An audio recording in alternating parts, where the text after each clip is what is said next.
This is one of those days, Moj. It really is, where, it's funny. So I'm trying to put this show together yesterday. And I'm like, wow, these games are crazy. And I'm writing all that down. And I go, oh, man, Nuggets and Avs both sweep the weekend. That's great, too. Look at this. Then I go, oh, yeah, Tom Brady retired shortly before I started putting this together. Oh, and Nathaniel Hackett had his opening press conference that I completely spaced because that was Friday, and so much has happened since then. Yeah, it's so far ago, yeah. But no Vic today. Is Vic, I believe, Moji's in Arizona for Les Shapiro's. Yeah, I think he's going to go down and see Les's family. We lost Les on Saturday. It just happened fast, Brett. Yeah. I mean, Les was just a stalwart of this town for a long, long time, 3 decades in this town. And it happened quickly. Yep. And let me put it this way. I know it was difficult, obviously, for his friends to accept, but I think he's at peace now. Yeah, and he can finally rest, and that's important. So, we'll get Vic back on Tuesday. Yep. So Vic will come back tomorrow. But in the meantime, can I start with the games yesterday? Because first of all, Marty, can we have some music, please? I would like some celebratory music where I know you know exactly what I want to happen here. Because the Chiefs have lost, they are not in the Super Bowl. The coolest quarterback I've ever seen in my life, Joe Burrow, was the one who slayed the monster. Marty, give us a Jackson Mahomes TikTok to officially end the Chiefs' 2022 playoff hopes. Hey, do it right, Martin. Do it good Marty. now. Get it, Marty. Oh, look at the turn. Oh, smile. Turn back. Rub the hands. Warm it up. Oh, and here it comes. Oh, he makes a heart. Little baby he kicks heart. his foot. Does a turn. Oh, and then he pauses like he's in a boy band. Yeah. Marty, very, very nice. Very, very good. Yes. You know what you did, Martin? You put an end to the misery that America's had to suffer through. That's right. I worked on that all weekend. How well, about you did this? a good job. Moj, the Super Bowl in 2 weeks will feature Matthew Stafford and Joe Burrow. Matthew Stafford and Joe Burrow. That is your Super Bowl. And I love it. This is the matchup that I wanted. This is going to be so much fun. Some new blood in here. And think about what both teams had to go through here. Stafford, for 12 years, never won a playoff game. Only made the playoffs 3 different times. He's now won 3 games, all in pretty dramatic fashion, except for the first one. But the last 2 weeks, dramatic fashion to push them into a Super Bowl. Joe Burrow, who's in year 2. That team was picking number 1 overall 2 years ago, beat Kansas City in Kansas City while being down 21-3 at one point in the first half. Came all the way back at Arrowhead to win. And this is a year after his leg blew up, right? He blew his leg up. That's in an his rookie afterthought year. in all of this. Yeah. I know. He comes back the next year and he guides his team to a Super Bowl, which is remarkable. Think about this, and maybe this should give Bronco fans some hope, and I'll tell you why it shouldn't also give you hope. A couple of years ago, the Cincinnati Bengals were 2-14. That sucks. All right, we got the number 1 pick. We like that LSU kid, the cigar-smoking kid who just won the Natty. Yeah. We like that guy. Okay, good. Most prolific college football season ever for a quarterback. Yep, he's playing well. Getting his feet wet as a rookie. Blam! His leg explodes. I mean, every part of his knee God. Done for. Yeah. Guy, you're like, okay, well, his care's over. I mean, honestly, 30 years ago, like, the guy's never the same again. Now modern medicine, twang, they got doc stuff going on and all kinds of Star Trek crap to fix guys up. Comes back this year. Actually, last year they were a 4-win team, okay? 2 wins to 4 wins to a Super Bowl appearance by the Cincinnati Bengals. Now, it should make Bronco fans feel, okay, well, we've been muddling along here. We've not been a 2-win team. We've not been a 4-win team. We've been busting around, under 500, missing the playoffs, but we're not that bad. And they did it. Okay, so it can happen. At the same time, hang on, they got themselves a Joe freaking Burrow. Yeah. And you ain't got no Joe Burrow. Can I bring something up about that Cincy team? Because they, Moj, Is every guy on that roster the coolest dude that's ever existed? Joe Burrow might Pretty be the coolest much. human being in the world. Feels like it. Their kicker might be the coolest guy I've ever seen in my life. That Now, dude's a rookie. Did he say feels like a Super Bowl? Did he say that yesterday? I don't know if we kick or saw no? that. I know he did it in the AFC. Because he did say that Yes. the week before, right? Yes, he said the week before he took one warm-up swing before that final kick and said, well, boys, looks like we're going to the AFC Championship game. I mean, unbelievably cool, both of these guys. But here's the thing. This is what I love most about that game yesterday. Not only did the Chiefs lose, and all those Chiefs fans are sad, crying on the way back to the parking lot at their home stadium after giving up that, for the first time in Mahomes' career, Moj, he lost a game in which he led by 15 points. First time ever. Amazing. He's only lost twice, by the way, in games that he's led by more than 10. Both of those losses came to the Bengals last week and a few weeks before that when they did it to him in Cincinnati. But here's what I love the most. Game goes into overtime. Call it. Heads. I'm sorry, it's tails. Chiefs, you received the football. And everybody says, game's over. Game's over. And I'm sitting here like, can you guys just play defense? Like, please, play actual defense. Just one team play defense. And guess what, Moj? They brought pressure on Mahomes. They jammed receivers at the line of scrimmage. They didn't give free releases. And it went incompletion, interception. Bengals get the ball back. And I sat here like, thank Christ that somebody decided I'm going to play defense normally instead of doing this whole, I'll give you 10 yards a chunk and hope you don't beat me with a big play thing. I would argue to you that Patrick Mahomes cost his team yesterday. And I don't think Chiefs fans want to hear that. I don't disagree. But he made some very questionable plays that, to me, were very un-Patrick Mahomes-like, including throwing into double coverage on 3rd and 10 in overtime. I mean, I love the confidence out of him. He thinks he can get it in there. But, man, you're also playing with fire. What I would do is boot it, throw it away, whatever. Boot it away and give your team an opportunity to try and slow down Joe and company. But, heck, man, it's the way it goes. Eventually things catch up with you, and that's what happened to the Kansas City Chiefs. So here we sit. And think about this now. Again, the Chiefs or the Rams are going to be the Chiefs or the Rams. The Bengals or the Rams are going to be Super Bowl champions. And you know what? It very well could be the Bengals. It very well could be the Rams. I mean, I think this is a pretty awesome matchup because the Rams' defensive front is going to terrorize the Bengals' offensive line. Yeah, it's going to be tough. But I think Joe Burrow and company up top are going to try and throw all over the Rams' secondary. And I think that they could accomplish a little of that too. Garoppolo missed a couple of big throws that could have changed the the game. game. There were guys who were open that he blew it. Yep. So, listen, we got 2 weeks to break this down. But man, oh man, it's going to be fun. Oh, can we give it up for our coworkers over there in LA? Our coworkers, Von Miller, Matthew Stafford, Odell Beckham Jr., KSE employees that made it to the Super Bowl. I got a call from OBJ yesterday. Oh, did you? Yeah. Yeah, he said, were you watching that? I said, yeah. He says, all right, well, I'll check out the apps tonight. I said, okay, cool. Does he have the best dad in the history of dads? Pretty much. If not for his father sending out an 11-minute low-light reel of Baker Mayfield missing his son wide open, that was the impetus to get him off the Browns, he's not playing in a Super Bowl right now. That's a good dad right there. That's a good one. And you know what? Let me tell you something about that. When it went down, you're like, very uncomfortable. But at the same time, going to the Rams, I mean, listen, Odell is a guy who's got a big ego. Wide receivers can be divas. We know that. But he also realizes that Cooper Kupp and Matt Stafford have something that is extraordinarily rare. And he says, you know what? I'm going to contribute to this team. I'm going to get my shots. Stafford will find me, but I'm not going to be number one here. I'm not going to be. And even though Woods goes down, Kupp is still the guy, right? Yep. He's accepted that role. He's played that role well, and he's been an awesome teammate in L.A. He really has. Well, I think that he understands the fact that Cooper Kupp's there is only going to make my job easier. Like, somehow Odell Beckham Jr. is now the number 2 wide receiver on a football team. And I'll tell you this right now, Moj, I don't think they make the Super Bowl without him. They had to have somebody else fill that Robert Woods role. And Odell Beckham, 9 catches, 113 yards. And think about this. All of the attention that's given to Cooper Kupp, all of it.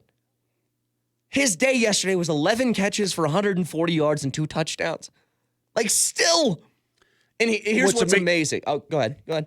Well, real quick, I was watching the Bengals, and so the Chiefs try to take away Jamar Chase, and they do a pretty good job of it. Mm-hmm. So Burrow says, okay, T. Higgins, you're up. Here we go. Well, you know that the 49ers, and they've done a great job of this in the previous 6 games, they want to take away Cooper Kupp. And they don't take away Cooper Kupp. I think they try. They can't slow him down. The guy's a freak.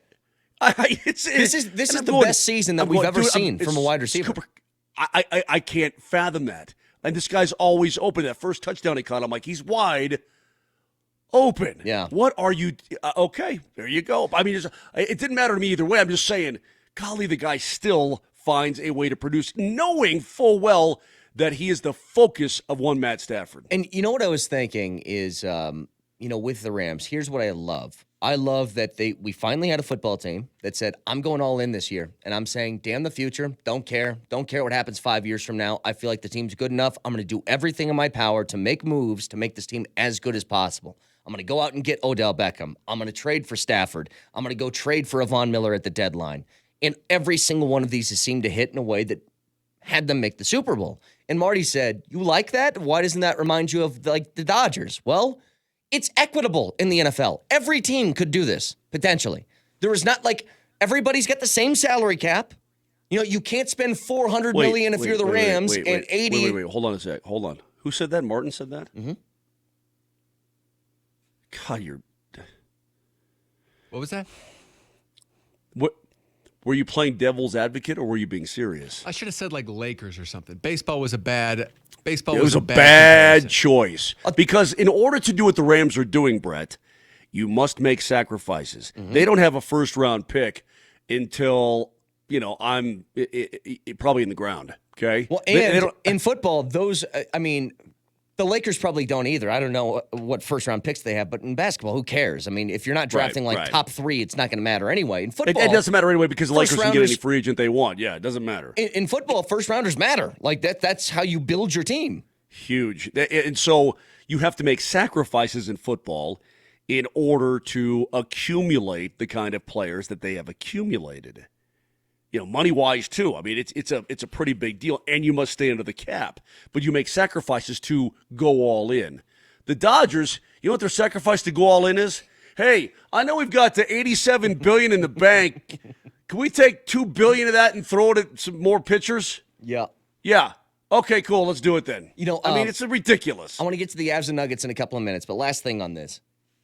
Because I wondered, watching that Rams game, and you got to think, Moj, if you're Matthew Stafford, the amount of pressure that you're feeling at the end of that game when you're down, you got to make a few throws in order to get yourself back on top. And what's the one knock that's always been on Stafford? It's never been talent. It's never been numbers. I looked it up. Do you know where Stafford is all time in passing yards and touchdowns? He's 12th, and he's 32. He could easily finish top 5 in NFL history in both of those categories. There's nothing to question about that. The only thing you could do is question wins, right? Championships. Yeah, can he get it? Can he really? Well, put it this way. Can he win, period? Well, we don't know, though, Brett, because he's always been on a team that's been much poorer in terms of the talent pool around him until now. This is the point that I'm making, is that you didn't know that, but that's the only thing you could hold against him. If he were to crumble and lose that game by making a couple of bad throws and throwing picks, like he almost did to Jaquaski Tart, that little pop fly that he threw to him that Tart dropped. Oh, yeah. That's the narrative now surrounding him. Oh, yeah, look, another season in which Stafford put up a whole bunch of numbers. Oh, so cool. He got a couple of playoff wins. He's never going to win the Super Bowl. The amount of pressure he had to be feeling late in that game when he had to make throws to put them back on top had to be immense. And he actually did it. Yeah. How long has he been in the league now? 12 years? Has it been 12? This is 13. Help me out. 13. He still has never done this before. He's never been put in this situation before. He's never had the opportunity before. And again, when you look at the talent around Joe Burrow in Cincinnati, they got a lot of talent there. And they had guys actually seek out going to play for the Bengals, if you can believe that. Mm-hmm. That did not happen in Detroit. Guys weren't going, I want to go play with the Lions. Not a chance. No. And so he's in a brand new position himself, and he's come through in these last couple of playoff games. Now, again, you got a Super Bowl showdown, SoFi. Let's go. So let's get to the Avs and Nuggets because that was about as good as a weekend as you could have for both of those teams. And by the way, I'm a bad person, and I'm going to tell you why. Go ahead. Well, I mean, you can just go. I'd love to hear this because What I did you agree. do, I don't, Mark? I don't know what the context of the story is, but I agree. You're a bad person. You tell me why.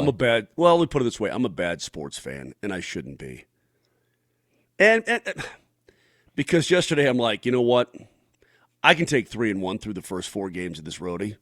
No big deal. They'll be 3-1. It's okay. I can take for the Nugs going to Milwaukee? Yeah. I you know what? I'm not going to be a pig. I'm not going to sit there at the trough with my big old behind swatting the other pigs away. This is my slop. My slop. I'm not going to do that, right? Using your side and your big old ear, pushing that your snout to a little tiny I pig got it, comes in. yes. Get out of here. And yet they have the best shooting performance that I've seen in the last friggin' decade. Decade, maybe? I don't. Can you remember the last time this team shot nearly 54% from three-point range, over 60% from the floor? Can you remember the last time that everybody got some? Well, and Brett, I'm talking about open bar. It was an open bar in Milwaukee last night, and everybody got to drink whatever they wanted to drink. I don't want to crush your point. I'm pretty sure they just did that against the Lakers, but your point remains still. Yeah, you're right. Was it these numbers? They shot over 50% from 3. But you're right about one thing. Everybody got in on this. And it was a game in which, look, you went to Milwaukee, Moj. Jokic put up 18 points, and you won by 36. He scored 18, and you won by 36 points on the road against the defending champions where, you know what, for a lot of different games this year, you could say in that win against Brooklyn, oh, yeah, you won, but Kyrie wasn't in and KD wasn't and Harden was out. Milwaukee had their big 3, Moj. They had all. Giannis, Middleton, and Holiday all in the lineup. And you still beat them by 36. Why? You got contributions from your bench. Your bench went out there and didn't blow anything. They extended leads, and they did that multiple times. Yesterday and also on Friday against New Orleans, there's something about when this team gets a little bit of contribution off the bench, as long as they're like not a net negative, if they just keep the score even, you're going to win so many games. And they've won 5 in a row now. And guess what? Don't look now. You know where the Nuggets are at in the standings? 5th now in the Western Conference and only a game and a half back of 4th where Utah sits. You're climbing in a hurry with Jamal Murray coming back on the horizon, right? You would guess about a month from now. You'd expect him back. Perhaps a month, and we know he's going to be back. I don't even want to talk about the other guy. I didn't mention him today to put any kind of stuff. Okay, good. But I'm checking it out, and I mean, Marcus Howard comes in. He gets 3 minutes. Here's what I love about Marcus Howard. He's going to shoot the ball. I don't care how many minutes you give him. If it's in his hand, it's going toward the hoop. It's my favorite thing in the world.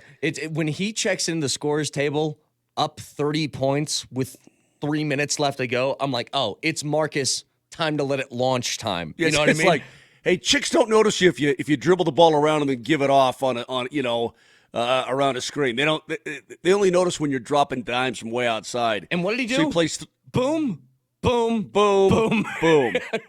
He's got 9 points. Yeah, 9 points in 3 minutes. Like, okay, kid, let it go. But listen, bonus, Highland played well. JaMychal Green is back, obviously, and he's been playing better. Efficient from the floor. Yeah, he's been playing better. A lot of things went right, and I was feeling like a bad sports fan. Like, I'm just going to throw this one away. I'll accept the loss here. That's the way I felt, and my God, they just absolutely steamrolled the Bucks. Do you know what they really got here, though? It's funny. We got a phone call from, do you remember his name? Andre in the 6 o'clock hour. He was talking about how, they win that game by 36, and Jokic has 18 points, 9 boards, 15 assists.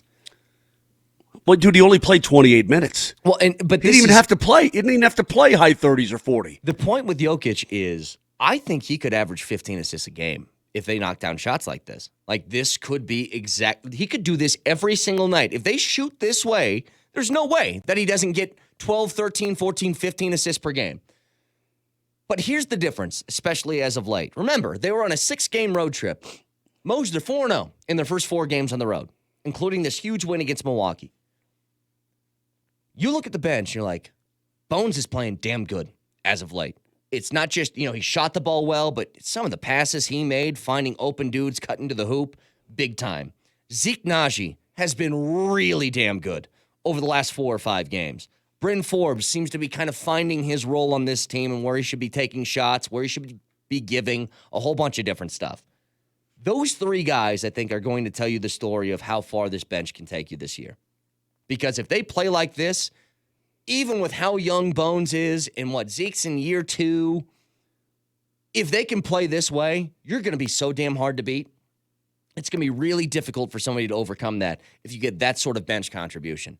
And that doesn't even factor into, think about what else happened this weekend, which was the Avs now 18 straight at home. Darcy Kemper making 30 saves on 31 shots and a couple of those really good looks. That save that he had falling over, putting his glove out. Oh, my God. The only one that beat him was sort of an ugly bang-bang puck bouncing off the ice, swatted in off his gear. A really broken, ugly play. Dude. And I'm going to do an interview today with Jeff Merrick later on in his show after our show's done. And I'm thinking, they're going to ask me, well, how's it? They're not getting it done in the prettiest of fashions.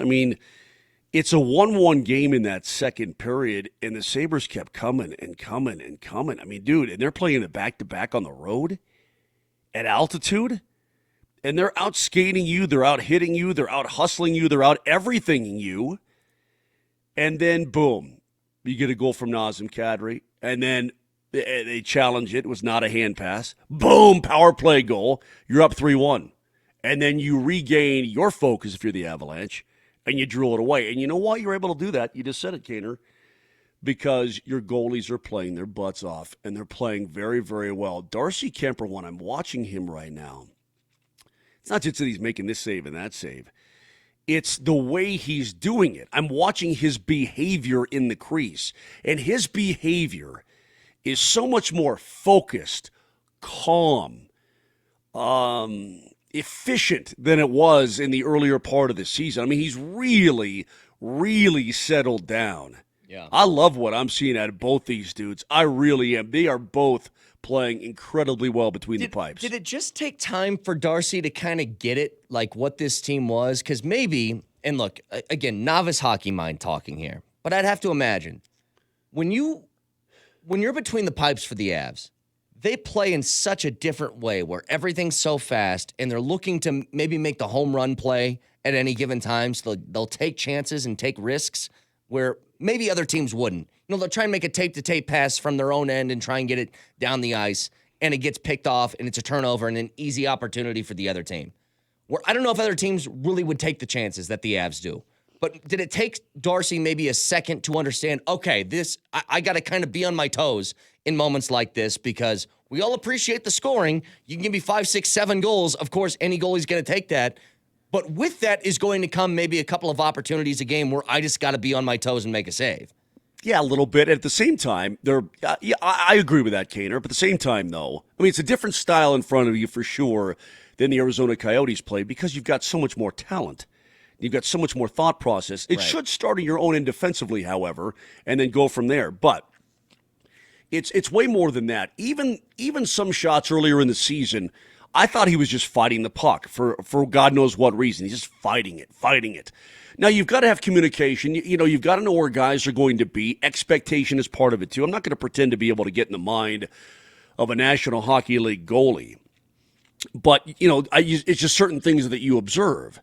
And so communication is a huge part of it. All the different guys in front of you that you don't know how they play the game, and you've got to experience that over time. And then, look, put it this way. When you're playing for the Arizona Coyotes, I think I've said this before, but I want to reiterate it. There's a mentality that's different when you play for the Colorado Avalanche and what this team is all about.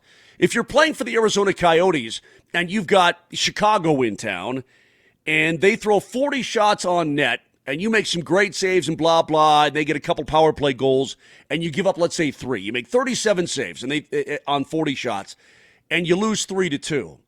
you can easily walk down that hallway, go to the dressing room, and say, you know what, I did my job. Yeah. I made a lot of big saves.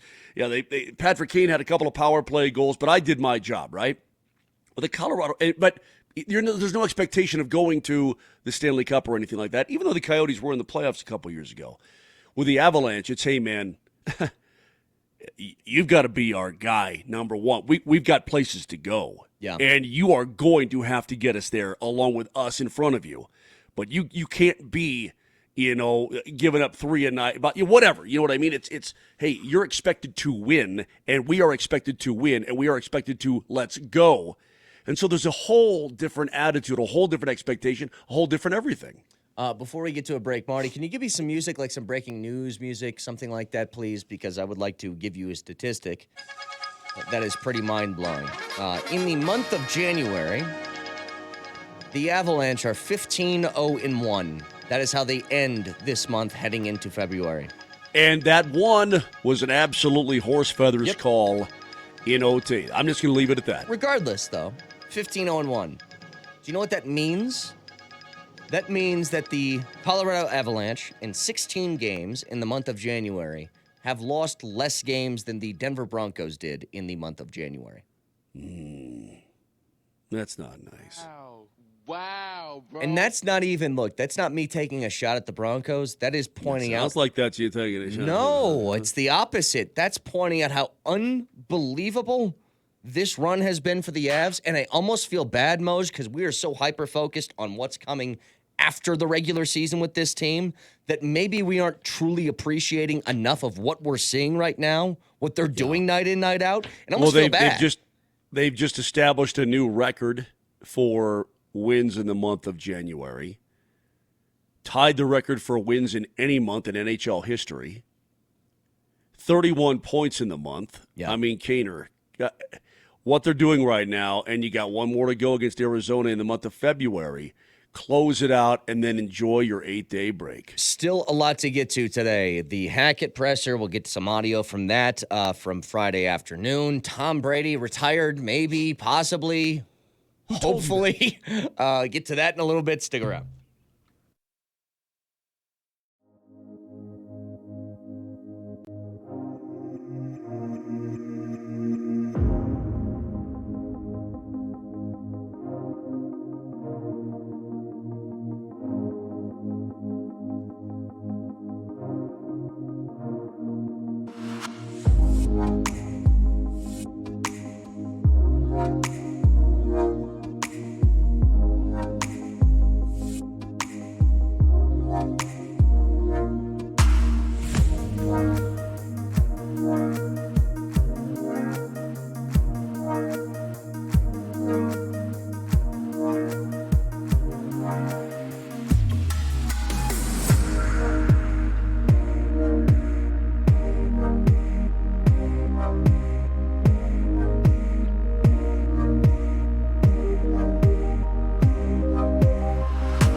All right, so I want to get to the Hackett stuff in a second, but Moj, did you see the now deleted tweet from KMBC, a Kansas City TV station, after the game yesterday?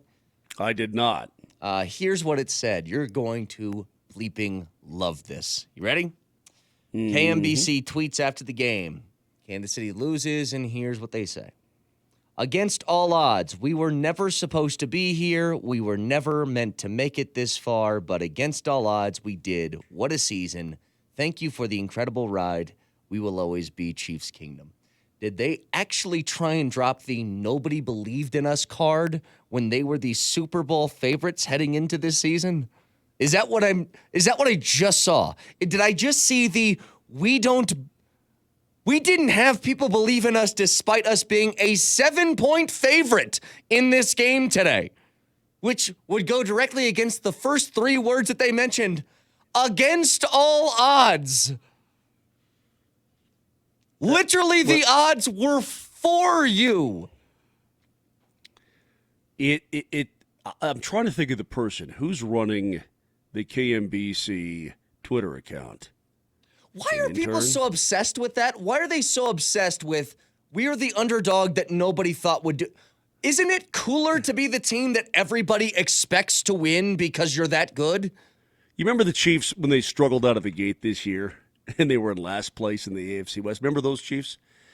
You remember coming on this program in September and going, who wins the division? Back. Who wins? Yeah. We did Kansas City. They were in last place 5 weeks in. We go, who wins the AFC West? And we all said, I still think it's Kansas City. All of us. Dear KMBC, even in Denver, Colorado, a rival inside the AFC West, when the Chiefs were sucking eggs, we thought they were going to win the division and be a Super Bowl favorite. Could you imagine, So you can take this against all odds, and nobody believed in this stuff, and stuff it right up your KMBC hole. Can you imagine if Conor McGregor... That's just ridiculous. I mean, that's just ridiculous. Think about this, though. Hang on. Wait. There's not even a need to go to the woe is me underdog crap. Wait. It's just so stupid. Can you imagine if Conor McGregor or Floyd Mayweather tried to drop a nobody believed in me thing at a press conference? You would be watching that being like, no, this is not going to fly. Do your cocky, I'm the greatest that's ever done this before thing, because nobody's going to buy this other nonsense. Well, the responses must have been overwhelmingly. Well, it's exactly why they tweeted it. Everybody made fun of them. KMBC, you're dumb. Yeah, you're dumb, right? It must be that way. I guess my hope is that the Broncos will be able to send a tweet out like that next year or the following year and have it actually be correct. Hey, we're bouncing around as this little 7-7 football team and kablam. Dude, all the way to the AFC title game, and then maybe you drop it, but you're on the climb. And you say, nobody believed in us, man. Nobody did, You know what? Go ahead, Marty. KMBC also tweeted out when Donald Parham had that really bad concussion. They said, Charger or not, we hope he feels better. No, man. No. You know what teams could do that? You got to separate yourself, man. If the Niners dropped one of those, I could get it. Like, nobody did believe in the Niners, and they were pretty damn close. Or even if the Bengals had dropped it yesterday. The Rams couldn't even do this, though. The Rams couldn't do the nobody WCIN Cincinnati, Channel 10 Cincinnati said, nobody believed in those Bengals and Joe Burrow, and what a good season against all odds they got there. What a bunch of crap, man. That's ridiculous. We got a few minutes left, so I want to get some Hackett audio. But let's run through. Vic had a one-on-one with Nathaniel Hackett after his press conference on Friday. Marty, let's go ahead and run this. What is your stance? You're a younger dude. You sort of run younger, it seems. What's your stance on social media, using it, having players use it? So social media, it's funny. For as much as I love computers, as much as I've into all that stuff, I don't use it at all. I have not done anything in social media since it came out. So I don't have the Twitter. I just kind of always stayed away from it. I don't know why. I think it was just one of those things. I was so focused on football, so focused on all those things. I just never got into it and use other techniques to be able to get to the guys. What would you advise your players to do? I think when it comes to social media, you just got to be careful. I mean, it's part of our life now. I mean, my kids, they're on it. They watch YouTube. They do all that stuff. And it's entrenched into society now. So I just think you got to be careful and understand whatever you put out there, it's always going to be there. So you're an aspiring dancer like I am. Seriously, we have a lot in common. Nice. I consider myself a pretty good dancer. I love it. Is there a particular song that you like dancing to? One that you when you hear it, it's time? There's so many that are absolutely fantastic that I've always enjoyed too. I mean, I've choreographed stuff from Jay-Z to Justin Timberlake to Usher to Janet Jackson. So I love all that stuff. Favorite Timberlake song? Do you have one? Oh, what goes around comes around and say something. Now, you say you choreograph song. I mean, why don't you do a TikTok? Why haven't you done that? Again, I'm not, for whatever reason, I That's haven't gotten, tailor-made I know, for you. I haven't done a lot of TikTok. I haven't done, now I've seen a lot of my friends do it and my kids will show it to me, but I just haven't gotten into it. I don't know why. I just haven't. Wine connoisseur. What grape do you like? Cabernet. Cabernet is Why? absolutely, I like its dark, the thickness, the different flavors. Elway jersey, you mentioned you want one. And are you a collector of collectibles? Yes and no. For me, I think that the greatest gift you can ever get is when somebody gives you a signed jersey with a note on it from them to you, and you don't have to ask for it. So I have a lot from people that have done that for me, and it means the world because I think it's something special. With John, I mean, I just had to throw that out there because it's John Elway. What did he say? He said he was going to, so I'm gonna hold him to it now. Yeah, I've got a counterfeit one in case. Hey, well, I'll take any one. You can give me a counterfeit. You majored in neurobiology. I did. What the hell is it? It's the study of the micro inside of the body is the best way to put it. I would take it like you think you've got anatomy, which is the big, like all the different big organs, and then you go neurobiology, which is going really, really far into and deep in neurons. And I mean, you're taking the structural portion of everything away and actually how they're built. Okay, last one. I know we're having fun here. You realize it's all fun now. Oh yeah, I'm gonna When you you lose, has your dad prepared you for what losing's going to be? We're not going to be talking neurobiology. Hey, look, everybody loses in the NFL. Yeah. It's just a fact. I mean, everybody loses. It's going to happen. It's adversity. And I think that, as a leader of this football team, it's how you handle everything. And as long as they see somebody strong up there that's willing to, keep pushing forward and keep getting better, going to be able to bounce out of it. Are you offended by Nate? Not at all. Nate Dogg. Nate or Nathaniel. When Dad's around, you got to say Nathaniel. Though. All right, thank you very much. No doubt. I'm going to go with Nate Dogg. Thanks, buddy. All right, so there you go. Nate Hackett. All right, we can say Nate. Good. I like it. He's given permission. That's good. You know what I love about Vic? I wish the entire interview was him just asking why to one question. I mean, how many times has he done that to you, Moj? He'll ask you a question. 1,000 and then you times. answer it, and he goes, why? Why? Well, because blah, blah, blah, blah, blah. Like, Marty, Why? just give me, Well, do you got a couple of them? Do you know blah. where they're at? But why? When he was dropping whys on him, I'm like, Hackett's such a nice guy. Would he drop these whys on Fangio? That maybe is a little less warm? No, I don't think he would. But you know what? And Vic is an outstanding interviewer. He's one of the best. He's one of the best I've ever heard, to be honest with you. I don't have the Twitter. I'm going to start doing that to Moj now. Why? Yeah, and see how long that lasts.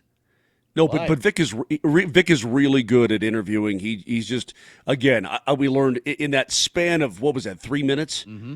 You got a lot of that stuff out there. Learned a little bit more about the man himself and about Cabernet. Yeah, it's thick and it's delicious, and I love that grape. Blah blah blah. And then you get to a little football at the end. There will be plenty of time and plenty of minutes for football in the coming months and hopefully years with Nate Hackett. But you get your 3 minutes, you get in there, you get it done, and Vic is the king at that. Majored in neurobiology. I did. What the hell is it? Also a great question. Very, very good. So we have more from Hackett, his opening press conference. And you can tell he's like, I'm not dealing with a Mensa guy here, so let me try to explain it. Yeah. Anatomy, that's the big stuff, okay? Uh-huh. It's a good then answer. This is the real little stuff. Right. He did a great job. So we'll get to more audio from Hackett here in a little bit. Again, 303. Were you impressed with his press conference, though? Were you impressed with what you saw? Yeah, I think that's pretty standard, though. I mean, most coaches that I hear for the first time, I'm like, yeah, this guy seems sharp, Okay, and you can take different approaches to it. What about Sirianni and Salah? Salah, I don't remember. I mean, Sirianni, I do, because he was talking about the systems. The first part of being smart is knowing what to do. Last year was weird, though, between Sirianni That and was Dan weird. Campbell. I mean, Campbell was talking about biting kneecaps. Wasn't quite that. But look, I like There's a couple things I like, and we'll get to this in a little bit, but it has to do with his just general personality, and I do think that this is more conducive to maybe a modern-day sort of football roster, so we'll get to that in just a little bit. Stick around.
Somebody on Twitch says this should have been the question that Vic asked to Hackett in that one-on-one. Hackett, are you on the hot seat? Should have asked that to him. Missed opportunity. Why are you so pissy? Missed chance. So a couple things here, Moj. And on Saturday, out of nowhere, we get breaking news from Adam Schefter that Tom Brady is retiring. And so we went about 2 hours with everybody saying, oh, my God, the greatest ever, the GOAT, Tom Brady. And then about 2 hours after that, his agent and a whole bunch of reports coming out saying, nope, no decision's been made, has not notified the Bucs. But as the games were happening on Sunday, you still heard Schefter doubling down in his report that this retirement's going to happen. So I don't know what's going on here. I'm not one to question anything that Schefter tells me. He's been pretty damn accurate with everything that he said in his career. Well, put it this way. This is his job. This is what he does. This is the focus of his whole, his whole professional existence is breaking NFL news, getting to the bottom of things, dissecting what that news is about. And of course, Adam came from Denver to ESPN, and so I knew him here, and I know how hard he works, and I know how dedicated he is to his craft. There's no way that he and Jeff Darlington would put that kind of news out about perhaps the greatest quarterback of all time without having something incredibly substantial behind it. Now, it could be already done, but he's waiting until what? He can get that 15. That was a lie. Never a lie. He can get that $15 million, right? That $15 million. He gets that no matter what, they though. don't. He gets that no Okay, matter but what. They don't just throw this smoke out. There's a lot of credibility on the line here. That's what I'm for saying. Schefter. Rick still got the cone going on. Poor guy. Yeah, Can I he don't not have any control hair. himself? I mean, come on. We're on like Dude, day 5 here. I have no hair in the back of my Takes after calves his father. anymore.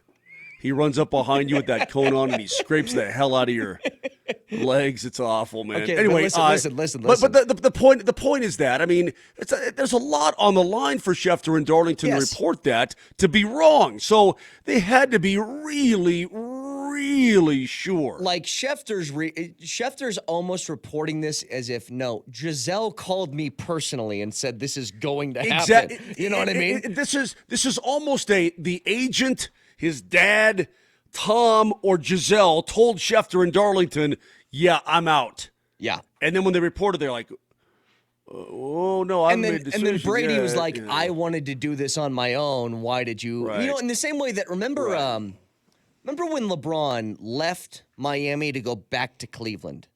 And you remember how that story broke? It was his own story that he wrote. Like, LeBron wrote it with the help of a writer, but they kept it under wraps. And somehow they were able to keep that under wraps until LeBron announced it himself. My guess is Brady wanted to have that, and now he doesn't. He's probably pissed. But here's the thing. If I were to ask you to bet, like you could bet on one of two things. Tom Brady retires, let's say this is 2 weeks ago.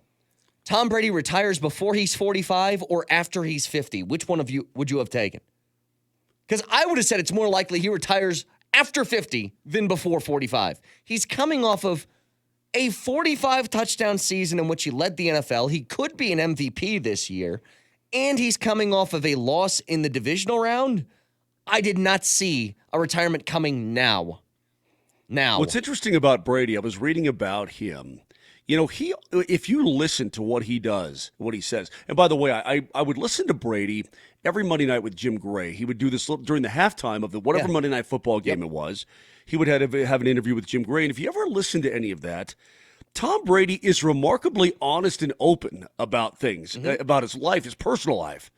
He's made it known that Giselle's pissed at him. That, you know what, that there are times she's not happy in the marriage. You're like, whoa. I mean, but it's Tom Brady. It is Giselle, right? So, yeah, really how upset can either be, I guess. But who's wearing the pants in that relationship? She's got more bread than him. That's what I'm asking. Does that matter? Like, who would be the one to say it's my way or the highway? Because she might have the edge there in that category. She really might. I don't think there's any doubt about it. If we actually did a breakdown of pros and cons, she might come out on top. No, but he made it pretty clear that he's during the season. They don't really see him that much because he's working his butt off for the team, and he's at the facility, then he's home a little bit, and then the off season, all he does is prepare to get ready for the season. And it's been hard on her and the kids. I dig all that. I mean, there's a lot of dedication that comes after 22 years in the NFL to be the best. So, I don't know. I mean, I guess I could see him just finally saying, yeah, screw it. Let me go right off into the sunset. I'm 44. I got a boat with its own boat, Well, and here's the thing. Let's say that he doesn't retire. Let's say he says, nope, that was all fake. I'm actually coming back next year, but this is my last year. He said multiple times he doesn't want the farewell tour. He doesn't want that. And that's where that would align with him retiring now because he didn't get one. I mean, we went through this entire year thinking he's probably got, another 2-3 years left at least? So just bug out. Hey, I'm out. And maybe that was the case. Maybe he wanted to be the one that announced it. then how did it get out? I mean, listen, again, I'm going to for anybody out there listening to my voice, Schefter and Darlington are not going to be irresponsible with one of the biggest retirement announcements in the last 30 years. They're not going to do that. They had to really, I mean, you fact check and you confirm, and you get another, source to confirm. This is not just National Enquirer bull crap. This is big time. And so I trust those guys' professionalism and their reliability. Now, how did they get it? Don't know. So I told you guys a little bit earlier that KMBC in Kansas City had this tweet after the game that they have now deleted because they got so much crap for it, that said about the Chiefs. It's not loading now. Wonderful. Wonderful. Good story. I mean, it was a really cool story until I can't find it anymore. Cool story, bro. Okay, so here we go. Against all odds, we were never supposed to be here. We were never meant to make it this far, but against all odds, we did. What a season. Thank you for the incredible ride. We will always be Chiefs Kingdom. So they got made fun of so much for that. Here's a guy named Mark Gooden from the Federalist, right? He writes for he's a Mets beat writer. Says, hi, KMBC. I'm a New York Mets beat writer for the Federalist. Can I use this tweet in my story about people from Kansas City not understanding the meaning of the word underdog? Thanks in advance.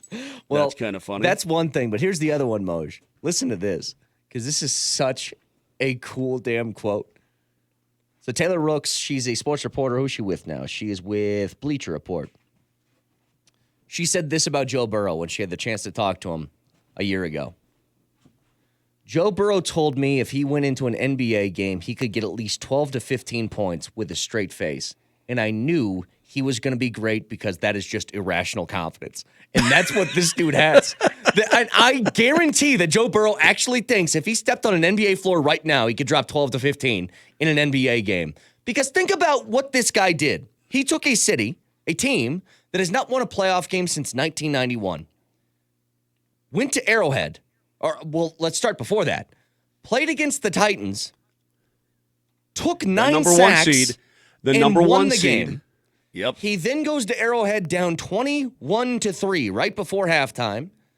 Comes back and beats the Chiefs on their home field against Patrick Mahomes in overtime. That drive to end the first half, Brett. I mean, big time. Wow. Wait, once it was 21-10, I'm like, okay, this kid is special. He just has a different vibe to him. That dude just looks like he doesn't have a care in the world because he knows he's going to succeed. He's no not matter afraid. What. He doesn't appear to be afraid of anything in terms of the sporting life. He's so calm. He's so collected. Pretty amazing, man. Pretty amazing to watch what he did this year. Again, from 2-14 to 4-12 to now they're going to the Super Bowl. Crazy. Amazing.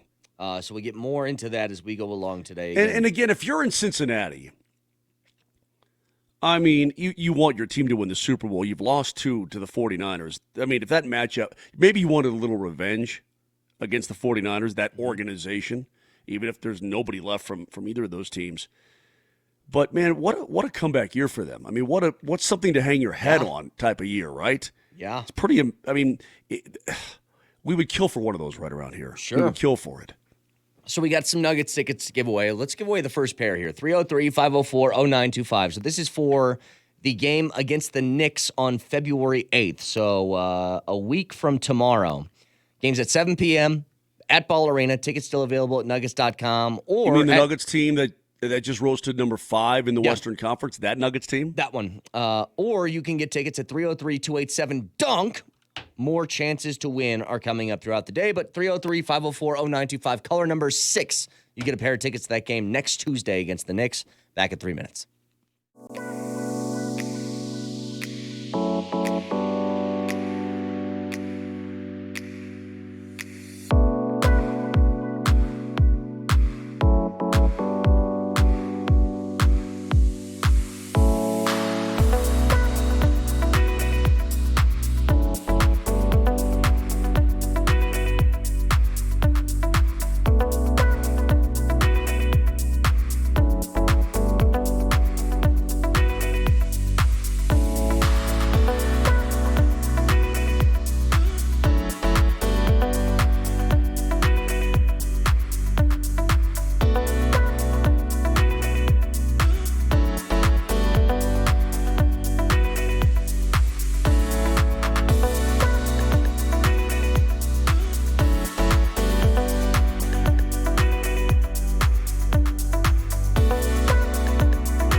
All right, so Moshe, yesterday you're calling the Avs game, and this is what was the name of the night? Kids' night. What was it?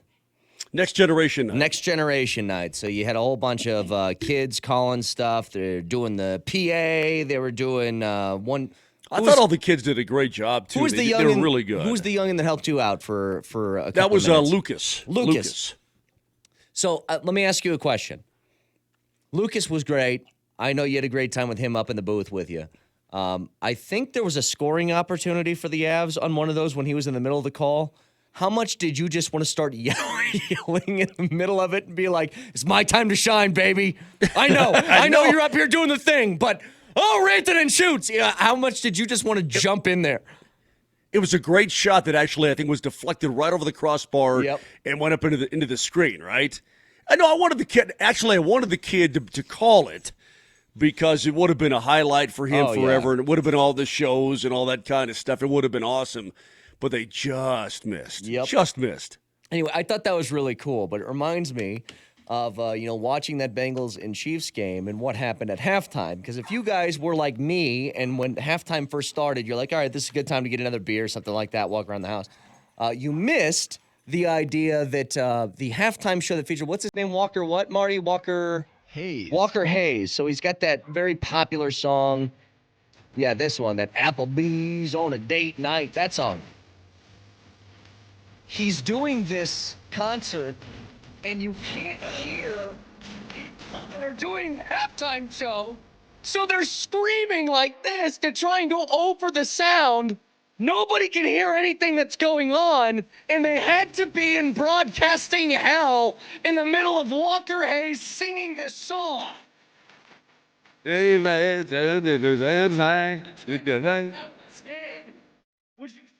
that in this game, how did you feel like the Bengals played in the first half?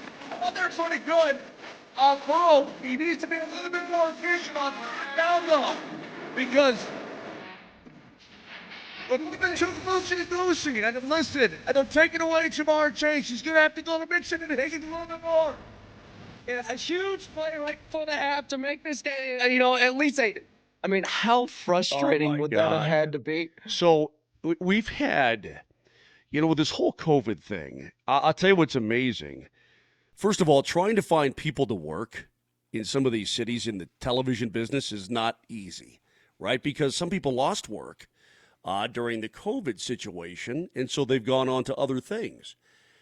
And then there's always something that goes wrong with whatever. With the other night in Chicago, we had an audio card, which is a very sophisticated piece of equipment, going in and out all night long, where we lost communication. People could hear us, but Kyle and I at the arena could not hear the TV truck downstairs, couldn't hear Pete, couldn't hear the studio, and that went in and out. Couldn't even hear interviews with the player. And you just try to keep on going. So clearly somebody left the pod up for the Walker Hayes concert during.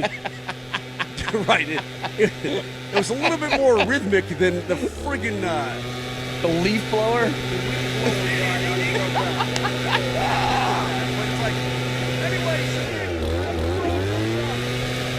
Like that pickup? I think it's really great. I know it's 7 in the morning out here in Dove Valley, but hell, we're having a great old time. If I'm being honest with you, I really think that Joe Burrow needs to step up his game and look for shots downfield in the second half. As long as he can do that, I think the Bengals have a shot in this game. I mean, how funny. Dude, amazing. How funny. I mean, unbelievable. And it's like, I couldn't help but just hear. Still turned down a little bit, too. Tell Marty you're still turned down a tiny bit. Well, Marty's still doing the bit. The bit never ends. Oh, the bit never ends. Okay, so. Oh, okay. No, the bit ends now, Marty. It's done. It was a funny It's a good bit, though. Good It was job, a funny Martin. bit. Way to go, Marty. Good mix, Martin. By the way, the Bear says she loves your Nugget shirt. Wants it. So there you go. Okay. Does she want this? Okay. Anyway. I don't know. If there's only somebody inside that household, Marty, that goes to Ball Arena like every 2 That has days or access to something like Nuggets that. gear. Yeah, it's I so don't know who that would weird. be. Yeah. Anyway, going back, speaking of both of these teams, The Avs, 18 in a row at home. They got one more here tomorrow before they're off for the All-Star break, where did I hear this right, Moj, that McKinnon is not going to be participating in the All-Star game? That is correct. Roman Josi has now taken his spot. And here's the thing. People are like, Mikko should get in. I know Mikko should be there. He's got 51 points this season. He's having a phenomenal year. He's going to be in the top 10 in scoring in the National Hockey League, but he wasn't part of the last man in vote, and Roman Josi was. So that's why Roman Josi gets the opportunity to go, even as a defenseman, in place of Nathan McKinnon. And Joe Pavelski will now take over as the captain of the Central Division. Blech. Well, no offense to Joe Pa. No offense, right? But look, I'm just saying. This was the hope, though, for me, was, it sucks that McKinnon can't be in the All-Star game, but you know what? I don't really care. I'm not concerned about the All-Star game. I'm concerned, you're concerned about his face. In his face. And by the way, Mikko had another couple of points last night. He's got 53 on the season. Kadri 59. The nice thing about this, though, Motion, this is what I mentioned a couple days ago, Friday. As these games are coming up, you're facing potentially 3 games without McKinnon. And I think these are a pretty good 3 games to not have him, because they're all very winnable games, including the one tomorrow against Arizona. And that's part of it, too. And then he gets the extended break. Yeah. And then by the time you come back, it's Tampa Bay at home, right? As the first game back from the All-Star break, which is huge. And if McKinnon's good to go there, then all right, perfect. That's what we need. Yeah, and I don't know exactly when he can go. And because when you break your nose like that and you break a facial bone, even if you're wearing a cage or you're wearing a bubble, a super huge visor or whatever, there's still a threat there of banging your head, right? Sure, or jarring something loose that's been surgically repaired, and that's what's happened. He's been surgically repaired. So I don't know how long it has to be before you say, okay, the bones have fused enough for you to go on out there and actually play. And if you get hit by, Victor Hedman, you're going to be okay, right? But I would hope it would be the Tampa game on February 10th. That's the first game returning home it's the first game, period, after the All-Star break for the Avalanche. Well, and on top of that, a couple of different things that I've picked up on. I feel like we do this every single game or every single show following a game with the Avs, is you pick up on somebody else who's really given you more contribution than maybe you were expecting. So we've done the Logan O'Connor stuff, and Kadri, obviously, with this unbelievable year that he's having. What is he, top 3 in points now in the NHL? But how about this? Because I've heard Pete mention this a couple of times too. You know who stuck out? Newhook seems to be getting pretty damn comfortable within that lineup. Yeah, he's playing so much better. And we'll was so cool. Jared. On Friday after that win, Moj, they get on the bus and he turns 21 and Landy shows up with a Bud Light for him while they're on the bus. I thought that video was pretty cool too. It's awesome. Jared will be on tomorrow because he's going to be leaving Wednesday to go to Vegas for the All-Star festivities and all that kind of thing. So we'll talk to Jared tomorrow. But here's the thing. Newhook is not playing on the left wing on the second line just because you need him there. He's playing there because he can handle the responsibility. You know what I mean? And that's for a rookie who got sent down to the Eagles for a month. And I'm going to commend not only the Avs for doing it, but I'm going to commend Alex Newhook for accepting it like a total pro and say, you know what? Yeah, I'm going to go work on my game. I'm going to get it where it should be. And this is what, and the coach said, okay, you need to work on this, this, and this. And they talked to Crow and everything else down there. This is what we're looking for out of the kid. He did exactly, and he busted his hump, comes back, and you can just see the confidence growing in Alex Newhook game after game after game. He's accepted that responsibility of the second-line winger position in place of Val being up on the top line because McKinnon is out. He's done a great job. And how about big old Val, man? What kind of impact has he had coming back to the lineup? Well, and that's the thing, right, is that there's still things that this team can clean up. We all know this. Like some of their turnovers, just if that's the playoffs, it's going to burn you. Like, you're going to get burned if you make some of these dumb mistakes. You're going to have to tighten things up, Kane. We'll talk about that with Jared. Yeah. All during the show tomorrow. But my goodness, you've got to tighten some things up. Too many odd man rushes, too many goalies bailing you out, too many things that should not be happening to this team, to be honest. So they get little things they can clean up here. But with all of this, like this stretch that they've been on, again, just to put it in perspective, they went 15-0-1.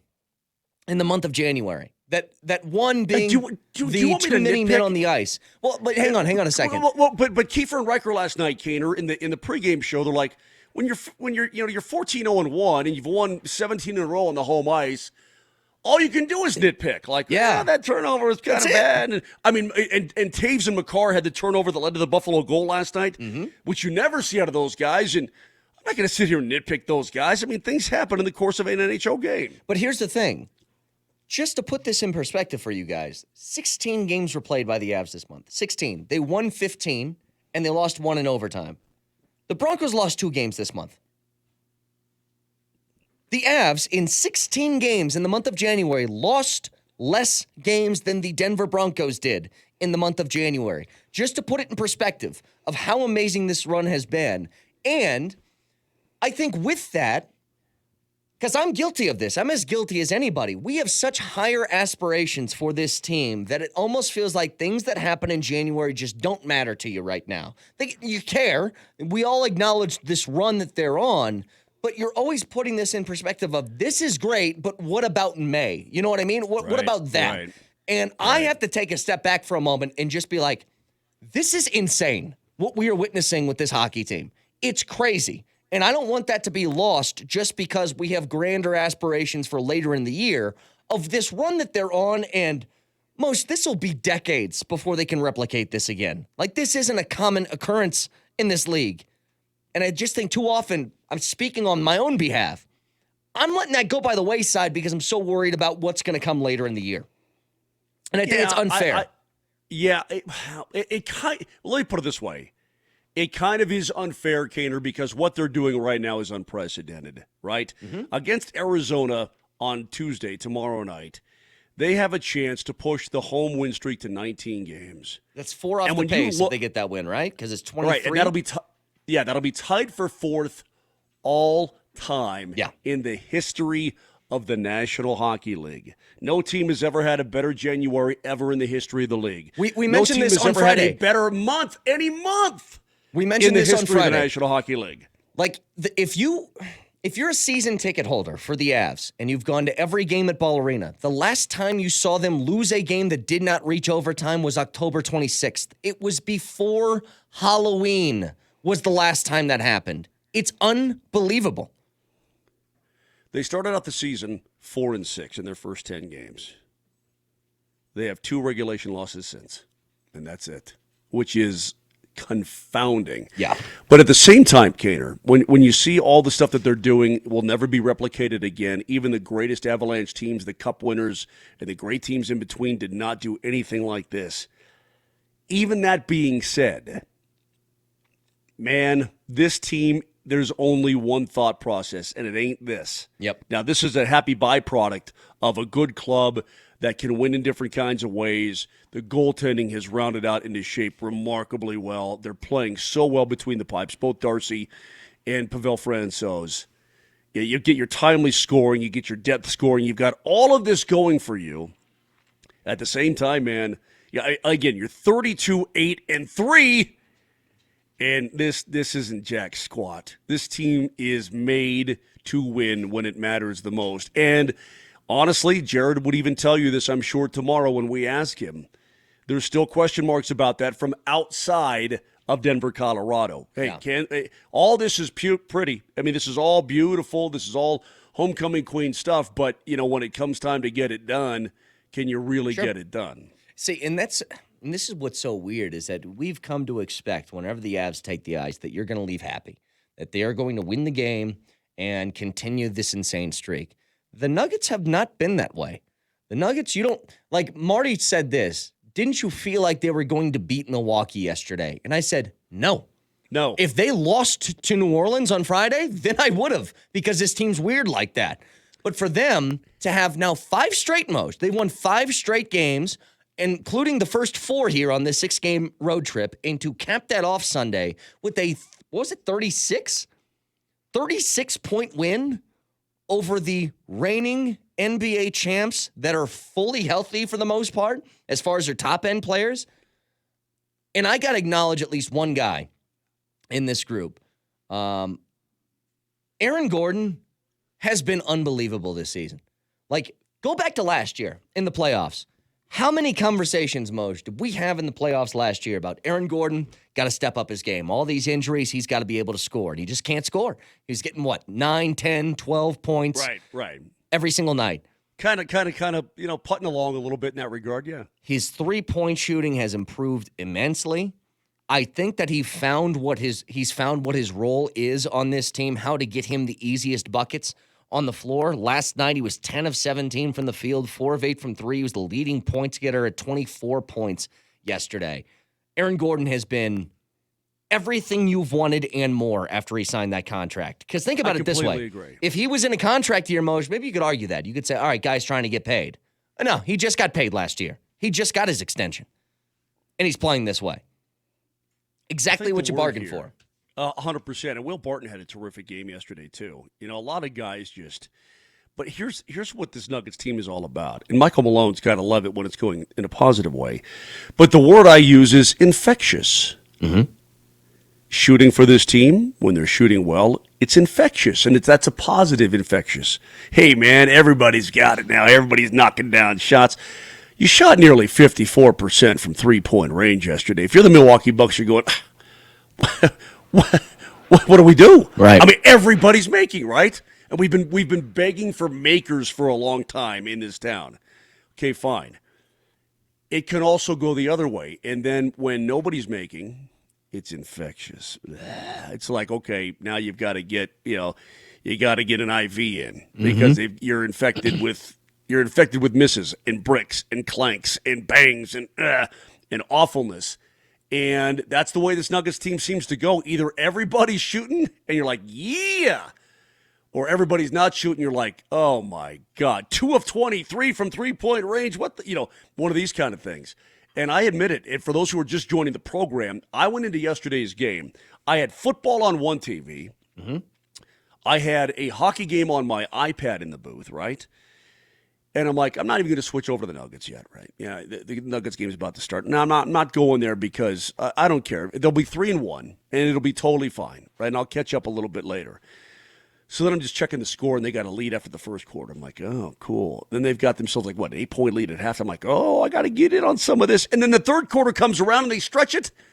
They stretch it to, 22 or something like that in the third quarter. I'm like, the hell's going on? I was a terrible fan. I was a terrible Nuggets person. Well, look, thinking, just throw this friggin' game away.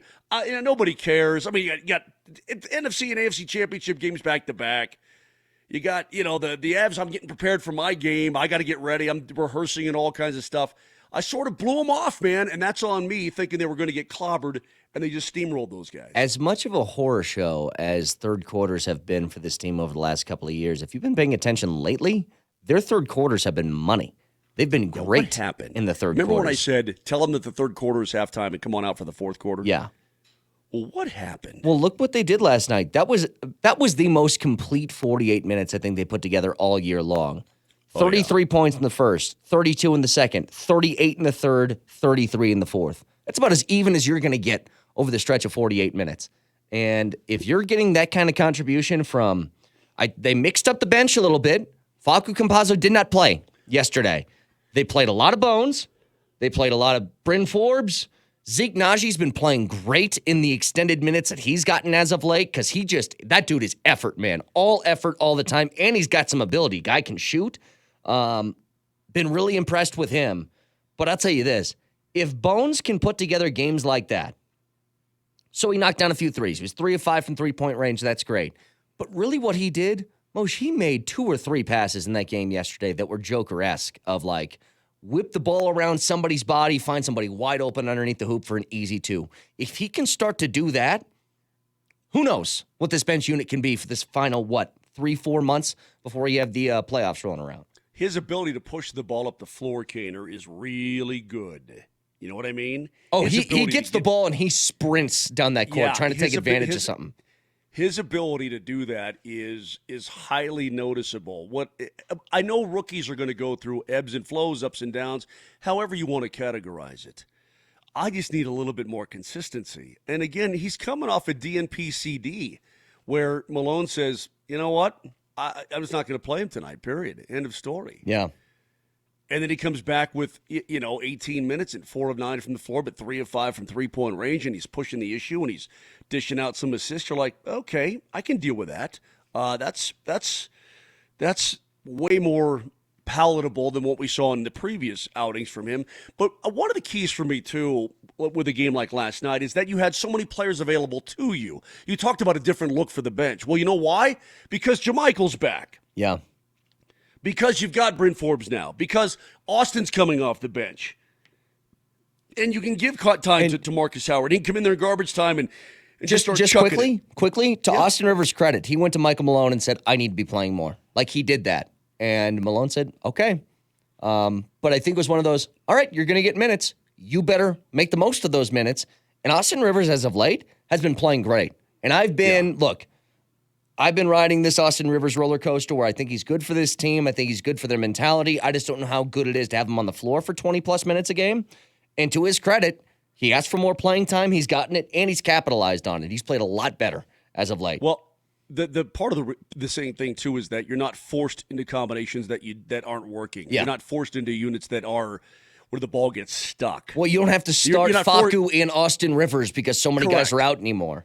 Exactly right. So you've got a lot of complement of guys. In fact, outside of your 2 maxes that are still out, you've got everybody else available last night, right? So that's Boogie was out, but yeah. Oh, yeah, that's right. Sorry, Boogie Cousins was out. I'm sorry. You're right about that. But other than that, you've got a lot of different combinations that you can utilize if you are Michael Malone, and it allows you to work on some things and see. And this is the probing time for Malone, too. I mean, we're not even at the All-Star break in the NBA yet, and he can probe with his own roster and say, okay, which guy works with this guy? Does this guy work with that guy? Who works together? And so on. And the Canine satellite dish has made an appearance. Hello, knucklehead. Look at him. For those who can't see, Rick, my you dog getting all Rick the is in a channels, cone. Rick? Marty knows something about this, Martin. Kind of resembles you a little bit. Getting all of the signals coming in. You got to sort them out. Hey, we got a few minutes left. Hi, Rick. A few minutes left. I did want to bring up a couple of things. First of all, Josh McDaniels looks like he's heading to the Raiders, and I love this for so many different reasons. I love it because I think the Raiders are stupid not to bring back Bisaccia, who just took them to the playoffs. I think that's dumb. I think it's also dumb that they're just banking on they're going to be the one Belichick cast-off that's going to work because it's his second go-round. I think that's funny. And I also love it. You want to rekindle this rivalry, Moj, between the Broncos and the Raiders?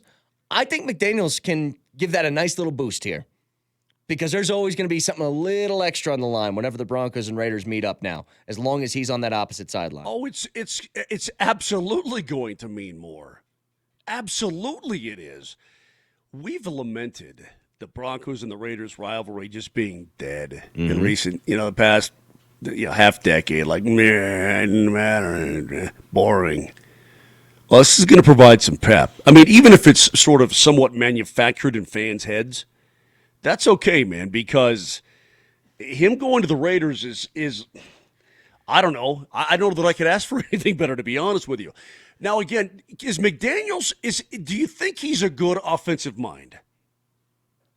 To be honest, I don't know. I mean, it seems to be. I'll give him credit for this year because the offense worked this year with the rookie quarterback. He deserves credit for that, so sure.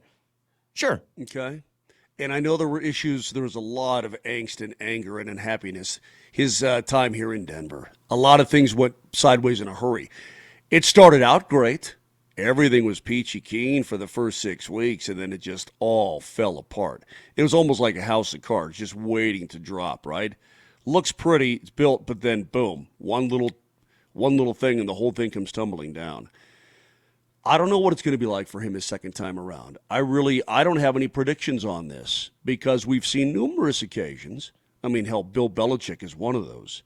Second time around, you got it. The one piece of advice that every single one of these Patriots cast-offs really needs to take, put your ego at the door. You aren't Belichick. You have not earned that sort of respect in this league, and to pretend just because it doesn't get to you by osmosis, okay? Just by being around it. So maybe don't put away that charade that you have of. I mean, how many guys have we seen this with? Charade. What are you? All right, sorry, facade. Facade, my bad. You can say charade. You can say charade. I mean, I meant facade. You sound like an English princess. Yes. Oh, it's nothing but a charade. Charade. Yeah, no, I meant facade. My bad. Facade. Let me My name continue. is Penelope Stevens III. Think about all of these different guys that have come away from that tree. Bill O'Brien lost his job because he was a bleep hole more than anything else. Yeah, absolutely. Matt Patricia, same thing. Other than sucking, was also incredibly arrogant while sucking. Yeah, but he could sharpen the hell out of a pencil, I'll tell you He could do that. McDaniels had the same problem. Hell, even Brian Flores, who had relative success in Miami, why did he lose his job according to a lot of these rumors? Clash with the GM. Kind of an ass to work with. Yeah. If they could put that off to the side and say, I'm not Belichick, I can't do this, maybe things would be different. Okay, as much as we get the break here, as much scorn as we have for the Raiders as an organization, I'm sure they went through all of this with McDaniels. Hey, man, what went wrong? I mean, we were asking questions. What would you ask, Nathaniel Hackett, right? All this kind of stuff. You think that Mark Davis just said, "Oh yeah, you and your bad attitude, come on in." Sure. I think the second time around, you gain so much more experience. And listen, I'm not going to do that again. I will never do that again. I'm not a big Josh McDaniels fan. Why would I be? I mean, he ruined the Broncos for a while. Well, a short while. They fixed it pretty quickly and won a Super Bowl. Thank you, Peyton. But, at the same time, I mean, guys learn. Guys live and learn. And if you could talk to your 21-year-old self as opposed to where you are now at 31, you're a different dude. Yeah, for sure. 303-504-0925 is the Quality for Service Group listener line. If you want to give us a call about anything about this huge weekend that we just witnessed with the NFL, Tom Brady, the Nuggets, the Avs, anything you want. 303-504-0925. Back in 3 minutes.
All right, so we gave you guys Vic's one-on-one with Nathaniel Hackett a little bit earlier in the program, but how about the press conference that Hackett was at? And let's just take the opening statement, please, Marty. Go ahead.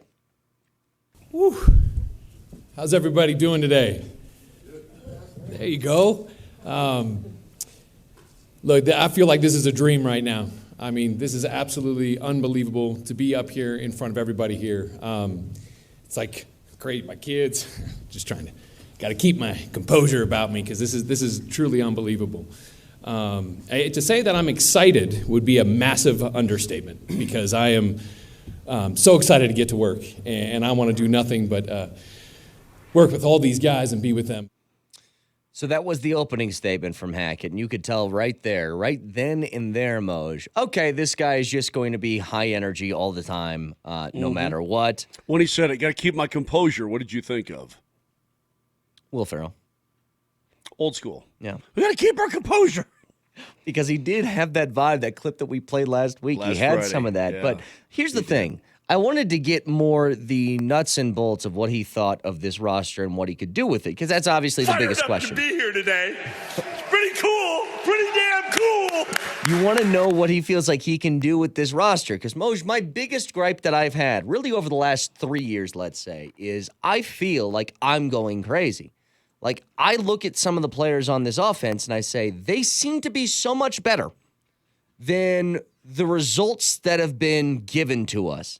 Like, I think that Noah Fant has such untapped potential for somebody as big and fast as he is that you haven't been able to really find his role in this league. Or that Jerry Jeudy, who nobody can seem to cover, has 0 touchdowns in 10 games. It seems borderline impossible. So can you do something with that? He was asked his initial evaluation of the Broncos roster. Marty, go ahead. Yeah, I'll tell you, right out of the gate, I know it's a very young, hungry team. But I've been here for such a short period of time. I've been in the NFC, so I haven't gotten to see too much. But I'm really excited to sit down with George, and we're going to look through the whole thing. And we're going to go through every single player, talk about them, find out about the person they are, and we'll find out more. In what's the most important position in all of this? It is quarterback, and he was asked if him and Peyton have discussed future plans at that position. Here's what he got. I think right now, just getting here on this day, I think there's so many things that we're going to talk about. I think we've discussed all kinds of different things, and I think now that this whole thing is official, and I'm so excited to sit down and go through it all, from the entire staff, from everything. So those are all things, the quarterback position, all that stuff. We're going to sit down. I mean, George is a great guy to talk to, and I imagine we'll talk for a long time about everything. A non-committal answer to me, Moj, says they're looking somewhere else. Yeah. I don't think that this is bring back Teddy for another year sort of thing, or stick with Drew, or nothing like that. Again, if you want to turn things around, I mean, really turn them around, like Cincy did, and the Broncos were nowhere near the depth that Cincy was at, got to get you a dude. Now, Joe Burrows are incredibly rare dudes, but you got to get a dude. And you know what? Nathaniel Hackett knows that he's been working with a dude for quite some time. He did some things with another dude, but he didn't get all the way with the other dude now, did he? Close. No, we did not. Pretty I mean, within a quarter. Pretty close. In a magical season, you got to have a dude he knows. Well, and I like the non-committal part. Just quickly on this. Look, I saw the back and forth between, I'm sure you saw it too, is something happened between Ryan O'Halloran and Zach Stevens and stuff. And look, Zach's great. He doesn't need me to defend him or anything like that. But here was the point. Zach said something along the lines, I don't got it in front of me, of this guy took Bortles to an AFC championship game and had it in all caps. And I guess O'Halloran spent time in Jacksonville that year, and he took exception to the Here's the reality of it. Bortles stinks, okay? Nobody denies this. He's bad. And if you take a guy who is bad to an AFC championship game, that is a giant feather in your cap. Are you kidding me? Like, in the same way... Okay, maybe we need to reevaluate, though, a little bit. Because all of a sudden, Kyle Shanahan has taken Jimmy G I was just going to say Super Bowl and an NFC title game. How is it any different? Maybe Jimmy G ain't as bad as we think he is, number one, or Kyle Shanahan's a friggin' miracle worker and should be working with Helen Keller. Well, and this is this. You know what? It's funny because it's an exactly By the similar way, does situation. anybody even know who Helen Keller is anymore? Yeah, she was deaf mute. She's deaf and blind. Yeah. Deaf and blind. But then learned how to speak, and yeah, I know the story. Okay, just making sure. But it's funny that you bring up San Francisco and Jimmy G. It's an amazing story, by the way. She was a remarkable woman. Yes. Could she get Jimmy G to the Super Bowl? Well, that's what I'm saying. Shanahan's like that, the gal who hooked up Helen Keller. But this is what I'm getting at here. Is there's literally an apples to apples comparison. I'm sure you saw this too, Moj. Mina Kimes was on some NFL live show or something and saying how Jimmy G wasn't very good and they're carrying him to this, NFC Championship appearance. And Jeff Garcia, former quarterback for the Niners, starts calling Mina an idiot because she never played the game and all Jimmy G does is win and all this different stuff. And all these people came running to her defense. I'm like, Mina's fine. She doesn't need 8 billion people running to her defense on this. We can just say Jeff Garcia is stupid and have that be the end of it. But the bottom line of all of this is, and by the way, Jeff Garcia hit on my girlfriend about 10 years ago. That guy still got bad memories of that. But the bottom line is, it is a giant compliment to Kyle Shanahan. We all watch Jimmy G. I asked Marty this, on a scale of 1 being Paxton Lynch and 10 being Peyton Manning, where is Jimmy G on that scale? And I said he's probably a 5 to 6. He's decent. He's a decent quarterback that I'm sure could win some games. He's never going to be the worst guy in the league. But is he somebody that you would say, I would hitch my wagon to that for 10 years? I don't think a single person would do that. And so, go ahead. I'm sorry. Well, I was just going to say, and that's kind of the point. The fact that you've been able to get to these games, it's one of two things. Most everybody is wrong about Jimmy Garoppolo, or it's exactly what we think it is, which is this guy is being buoyed by a head coach who knows what the hell he's doing. And the biggest compliment I can pay Kyle Shanahan is, I don't know how talented that offense is, Moshe. I really don't. I know that Deebo Samuel's pretty good, and George Kittle is potentially He's pretty friggin' awesome. But I'm saying Kittle might be potentially the best tight end in the league. Outside of that, quarterback play, don't know. Offensive line looks pretty good. Elijah Mitchell did some good stuff in the backfield. Yeah, Not somebody who's getting 20 carries a game. You know what I mean? Like Brendan Ayuk, is he a top 40 receiver in this league? Probably not. So why are you successful offensively? Head coach puts players in their best position to make their abilities work. Can Deebo Samuel be Devontae Adams and catch 10 balls a game for 120 yards? Probably not. So what else can you do? Line him up in the backfield and give him the football. Find whatever way you can to capitalize on guys' talents. And for 3 years, especially the last 3, I felt guys like Fant, Judy, Sutton, all these different guys that we mentioned, were not put in those positions. And that's what I want Hackett to do. Can you be a Shanahan? Can you be a guy that elevates players or hits that untapped potential so we know truly what we got? And that is the biggest question. What can with you or do without with an less? Aaron Rodgers, by the way. Right. What can you do with less? And there's no doubt in my mind that this offense is going to be a better offense. But, well, again, Brett, when you look at the competition just in your own division, and I would say this, underestimate. It's all right. It's all right, Rick. It's all right, Rick, you big dummy. Underestimate Josh McDaniels at your own peril, okay? I know what happened here was a total disaster. I know it was a pig mess at the end.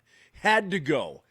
But the second time around, more learned and more experienced and understanding with Derek Carr, who's a good quarterback. And then you got the big strong arm in L.A., and then you've got this guy in Kansas City who, despite his game yesterday, is not going anywhere. I'll put it this way. I sure hope Hackett can do more with less, because I'm not sure that one of the big guns are going to get him to come here, including Aaron, in any capacity. So you better be able to make things happen and be a Shanahan and get the most out of the specific guys you have and play to their strengths, which we have not seen in this damn offense in half a decade. Well, and period, from anybody. Last thing here before we go to break. Both examples. You tell me. NFC Championship game, AFC Championship game. Is Joe Burrow better than Patrick Mahomes? I don't think so. The answer is no. Mahomes is the best in the league. Yeah, but he's pretty damn good, Brett. No, he's very good. Don't get me wrong. Hang on. Coming down the stretch in the regular season and then to here, my goodness. I don't want this to be misinterpreted. I know that Joe Burrow is very, very good. He's not better than Mahomes, but that's the point. You don't need to have somebody who's better than Patrick Mahomes to win or potentially beat that team in the division. That's not the goal here. It would be great. In a utopian world, that's what you'd hope for, but that doesn't need to be the standard. In much the same way, on the other side of that, in the NFC, is Jimmy Garoppolo better than Matthew Stafford? The answer is no. But they were this close to beating them because that's not all that matters in this. You can have lower-end quarterback play than the guy that you're facing on the other side of the field and still win football games if you do the right things coaching-wise. That's kind of the point, and that's the main task that's facing Nathaniel Hackett right now coming to Denver. You aren't going to get Aaron Rodgers. So whoever you do get, can you make it good enough to be able to compete with those guys? 303-504-0925. And that's no easy task. No, that's not. But that's what your job is going to be here, especially being an offensive-minded dude. Back in 3 minutes.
Moj, can we go back to the Bengals and Chiefs game from yesterday? Because Great on multiple fronts. The first one being that the Chiefs lost and we're done with the Jackson Mahomes part of this NFL season.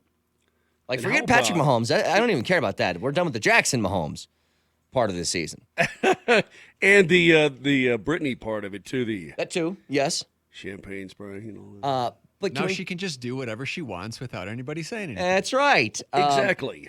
But here's what I want to go back to. I saw it. I saw it from everybody. And when the game went into overtime, and who was it? I think it was Brandon Allen, actually, ironically, calling the coin toss for the Bengals. He says heads, it falls on tails. Chiefs get the football, and everyone decides that the Chiefs have already won the football game. And I'm sitting there on my couch, Moj, praying to everything holy. Just play defense. Play actual defense. Just once. Can somebody just try it in overtime, play defense? And that's exactly what Cincy did. Instead of being so worried about being beaten over the top because there is just this one possession, you score a touchdown, game over thing. And again, Moj, I'm going to say this on the front end as I always do. The rule is stupid. It should be changed. If it's not changed this offseason, I will be shocked if they keep the OT rules as is. They should be changed. But also, stop using that as a crutch for every time that somebody loses. Because defense is possible to be played in overtime. And if the Cincinnati Bengals, Moj, who held the Chiefs to 3 points in the second half, decided to lay an egg on the first possession of overtime, I would have sat there like, why? Why does this continue to happen over and over and over again? But to their credit, they actually sent pressure on Mahomes. They jammed guys at the line of scrimmage, and they made it difficult to move the football, which is possible, I guess, still in OT. Get the incompletion, interception. Bengals drive down the field, game-winning field goal. They win. I thought, if nothing else, I hope the rule changes in this offseason, but thank God that game didn't come down to us talking about coin flips for 4 hours again the following day. Absolutely. I also had people, not a lot, a couple, pull the old, see, Moj, I told you defense can be played in overtime. I'm going, if you're going to compare this football game to the previous week's football game at Arrowhead, then I can't, I won't even begin the discussion. But I to be fair, Moj, I said to be fair, I'm not going. It wasn't just last week. Like, this was, that was the 12th time that a game has gone into overtime in the playoffs since the rule change. And in the previous 11, the team who won the coin toss won the game 10 out of 11 times and 7 times on the very first possession of overtime. Yep, that's exactly right. And again, you have to take each game as its own individual entity and what's going on in that game. To the contrary, when the Cincinnati Bengals won the coin toss, now I was worried that the Chiefs were going to drive down the field and win. Or lost the coin toss, lost it. I was worried that the Chiefs were going to drive down the field and score a touchdown and the game would be over. But the Cincinnati defense, the halftime adjustments they made were spectacular. Yeah, they really were. And the Bengals dominated that second half of football. The Bengals defensively dominated the Kansas City Chiefs and forced Mahomes into a lot of bad and silly, weird decisions that you don't see. He was uncomfortable. Out of Mahomes. Not only that, but they smothered him, too. They got to him. And no quarterback likes to be gotten to.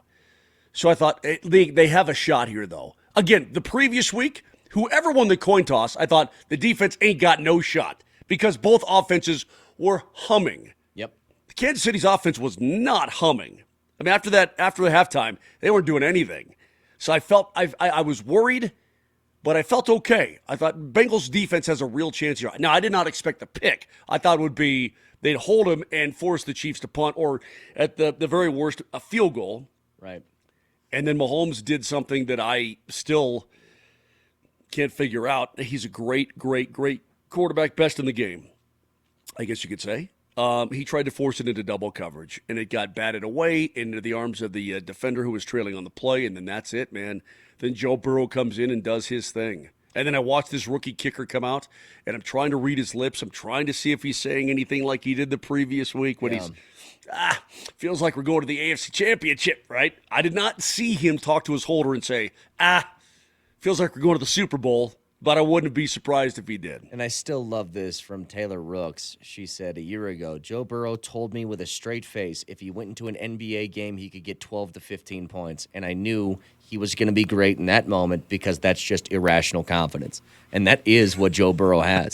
I mean, I'm being dead serious about this, Moj. I don't know if I've seen a quarterback that is just that cool. You know, like Brady is different. Brady would yell at guys on the sideline if things weren't going well. You know, he'd always come back, like he'd make some sort of comeback, and you had confidence that even if he was down, 15, 20 points, like he was in the Super Bowl, however long ago that was against Atlanta, that they might be able to make a game out of it. But Burrow's got this just even keel, cool as a cucumber sort of face. No matter what, he's confident he can go in, make some plays. And that applies to so many people on that Cincinnati roster. Like, not just him. You mentioned the kicker. Never seen a kicker. That guy, they said it when he was kicking the game-winning field goal to send them to the Super Bowl. What did Nance say? He was a senior in high school 4 years ago. And now he's made every kick in the postseason, including 50-plus yarders to send games into overtime or to win games at the end of regulation. That guy, who was in high school 4 years prior to that, is like water off a duck's back. Nothing bothers him. Isn't it amazing, though, how a quarterback with that kind of calmness, that kind of ice water veins type of feel, right? Confident kid. Isn't that amazing how that, when it's real and the guys know it's real, how that can permeate down even to the kicker. And I'm not trying to disparage him, but you know what I mean? Even to the kicker, hey, we got this. And I love the comment earlier this year, Joe Burrow, and maybe only an Ohio guy can get away with this because he moved. I don't know when he moved to Ohio, but he was a little kid, I think. He was young. But he's an Ohio guy. And he was talking about the Bengals and why they're cohesive and all that. He's like, well, we spend a lot of time together. He's like, Cincinnati's pretty boring. It's not a lot to do here. So we don't have to worry about getting in trouble. I'm going on vacation. Where are you going? Cincinnati. Never been said. No, never. It's like we just kind of hang out with each other. We're a tight group, and his mentality sort of, and only he can get away. Maybe only an Ohio guy can get away with saying that about playing in Cincinnati. Yeah, it's a pretty boring town, but it permeates through that whole team. And again, when you got a guy like that. Which is why whenever we talk about, somebody coming to the Broncos or, Russell Wilson leaving Seattle or whatever, whenever you don't have a guy like that, you are forever looking for a guy like that. Yep. And so why would you ever let a guy like that go kind of thing? He's just a remarkable player, man. He's just, here he is, year number 2, and what he's done is incredible. The Cincinnati Bengals are in the Super Bowl. Think about that, bro. Think about it. They hadn't won a playoff Cincinnati game Bengals. Since 1991, and in the span of 2 years, Burrow takes them from the number 1 overall draft pick to in the Super Bowl, beating the Chiefs in overtime at Arrowhead when down 21-3. Just for reference, this is the only time Patrick Mahomes has lost a football game in which he's led by 15 points or more. He was 37-0 heading into that moment. Now, as we get the break here, does that feel like destiny for you? I mean, you're talking about a 10-7 football team that's now won on the road at the number 1 seed in Tennessee, whether they were a fluke number 1 or not, and then gone to Arrowhead and now won, right? They were a 10-7 team, Kaner, a wild card club. I mean, you could make that argument for the Rams, couldn't you? Especially with the Stafford story that he never won a playoff game for 12 years, and then the second he goes to another team, he wins 3 to make the Super Bowl, which, by the way... I'm sorry. They're 10-7. That won them. They won that AFC North, but they didn't. Yes. They had to go on the road, obviously, to take on the Titans. Yes, but I think you could argue the same thing for the Rams, couldn't you? Especially with that Stafford story of Stafford was doubted his entire life on okay, guys, all right, but he can't win the big game. So what's more the destiny type of situation now that Stafford finally released from Detroit purgatory? No offense, Kaner. In the collection of guys, the Rams going all in, acquiring OBJ, getting your Von Miller. Well, the Rams are already previous a 4-point moves favorite. of Jalen Ramsey. They're a 4-point favorite. They're playing the game at home. In terms of the universe, what feels like more the they're where they should be type of situation. I just think the Rams got too much, man. They got It feels like it. It feels like Aaron Donald in the Super Bowl is going to pick up the entire Bengals offensive line at once, all 5 dudes, and just sort of throw them out of the way and run at Joe Burrow. I mean, think about it like this. That same Cincy team that gave up 9 sacks to Tennessee is now going to be facing Donald, Vaughn, Leonard Floyd. Like, that's a lot you got to deal with in a game where you aren't too sure about your protection. Now, to Cincy's credit, I think Burrow was only sacked once against Kansas City, just once. Now, he was getting hit, but only sacked once. Von Miller looks like Von Miller from 5 years ago. It's amazing when you have a team that can play with a lead and you have somebody in the middle that can eat up a double team. He gets one-on-one coverage. How good that guy can still look, because he has been a menace this postseason for the Rams. So I don't know. To answer your question, both of them kind of got the vibe. It's just, if I'm looking talent for talent, dude, it's hard to look at the Rams and be like, there's a team more talented than they are. Still got an hour left. If you guys want in, 303-504-0925. You're on hold. Stay there. We'll get to you after the break.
All right, still got an hour left. If you guys want in, 303-504-0925. Jose has been waiting a long time on the Quality First Service Group listener line. Thank you for being patient, Jose. How are you, buddy? Good morning. Hey, good morning, guys.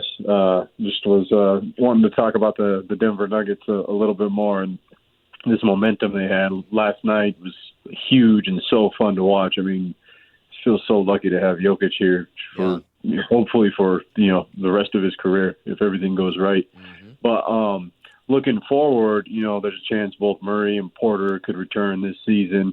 Obviously, I think Murray's.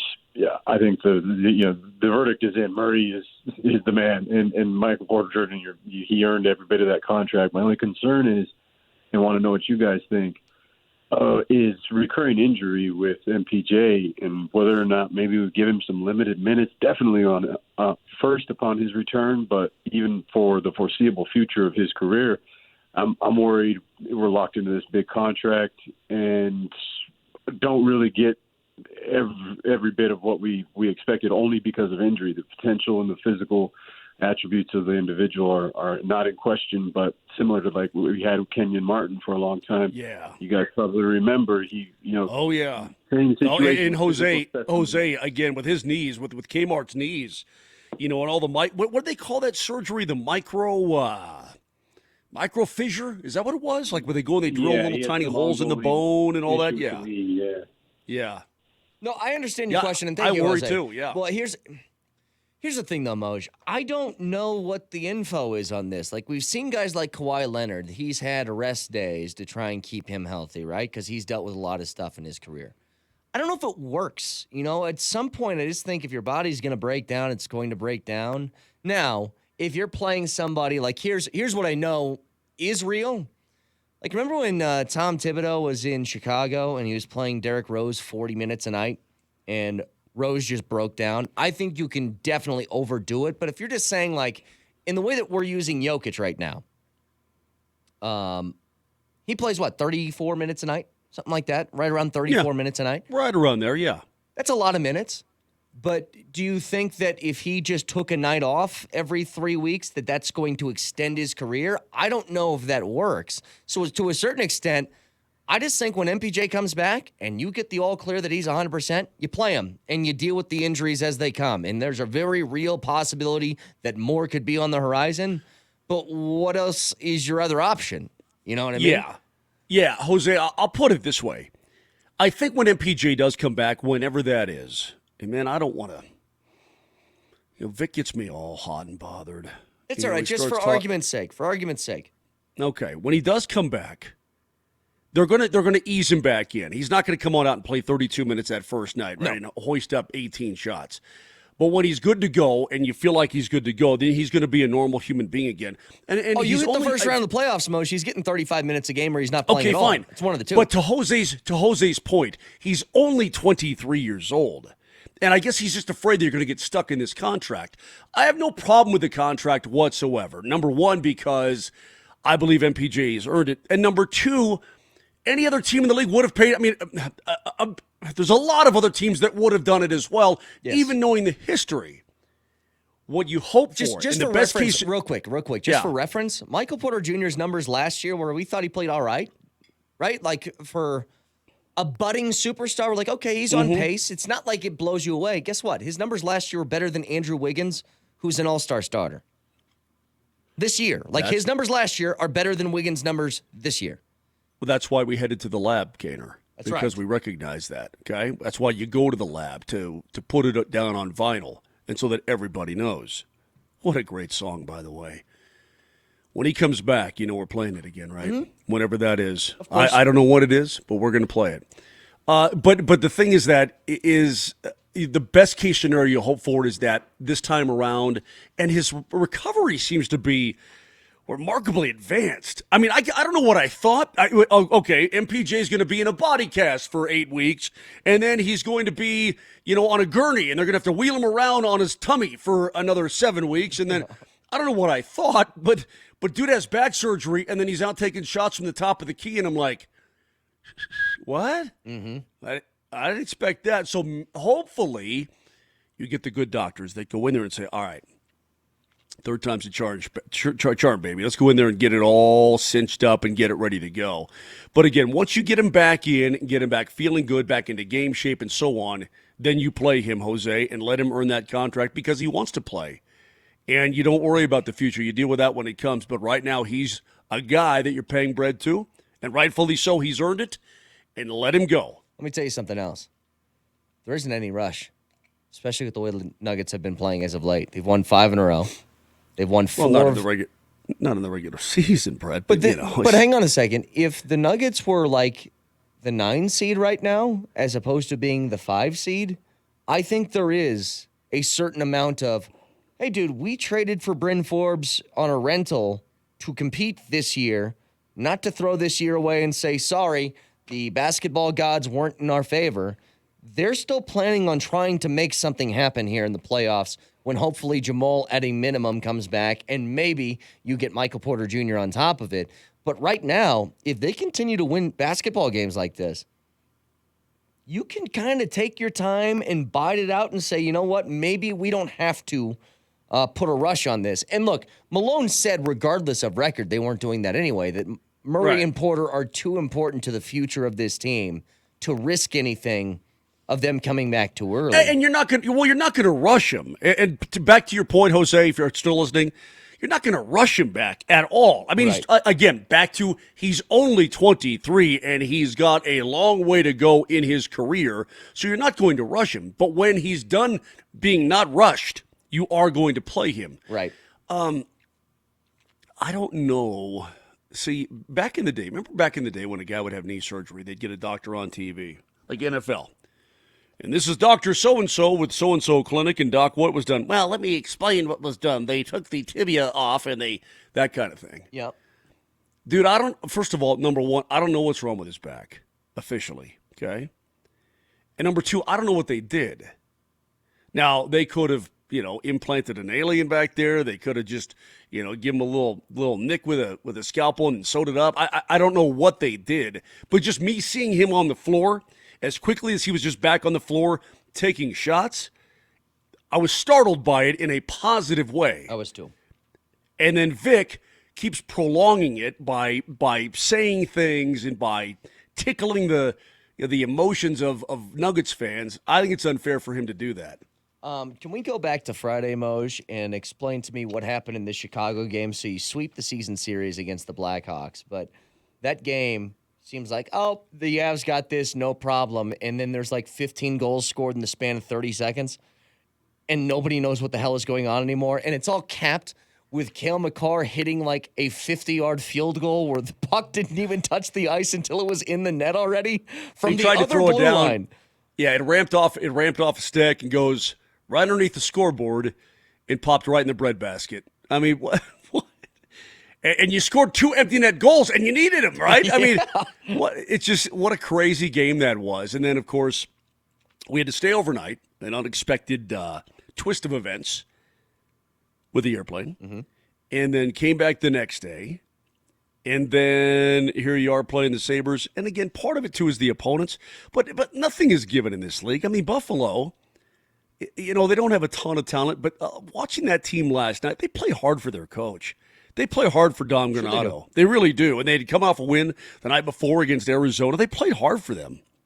And so nothing is given in this league. I mean, you rest by even this much, you'll find yourself burned a little bit. But what they're doing right now, Kaner, is remarkable. And the way that they're doing it, I mean, so many different ways, it's pretty much like, wow. I mean, it really is. Well, Darcy plays great again yesterday. He makes 30 saves on 31 shots.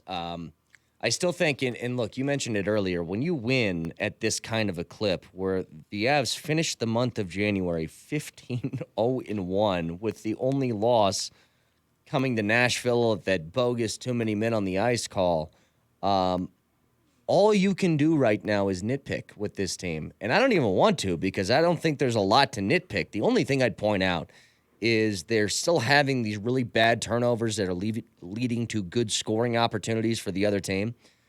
And it's just happening a little too often for my taste. I know these are going to happen occasionally, but it's happening too much. And so if you had to nitpick one thing, I think that's got to be it.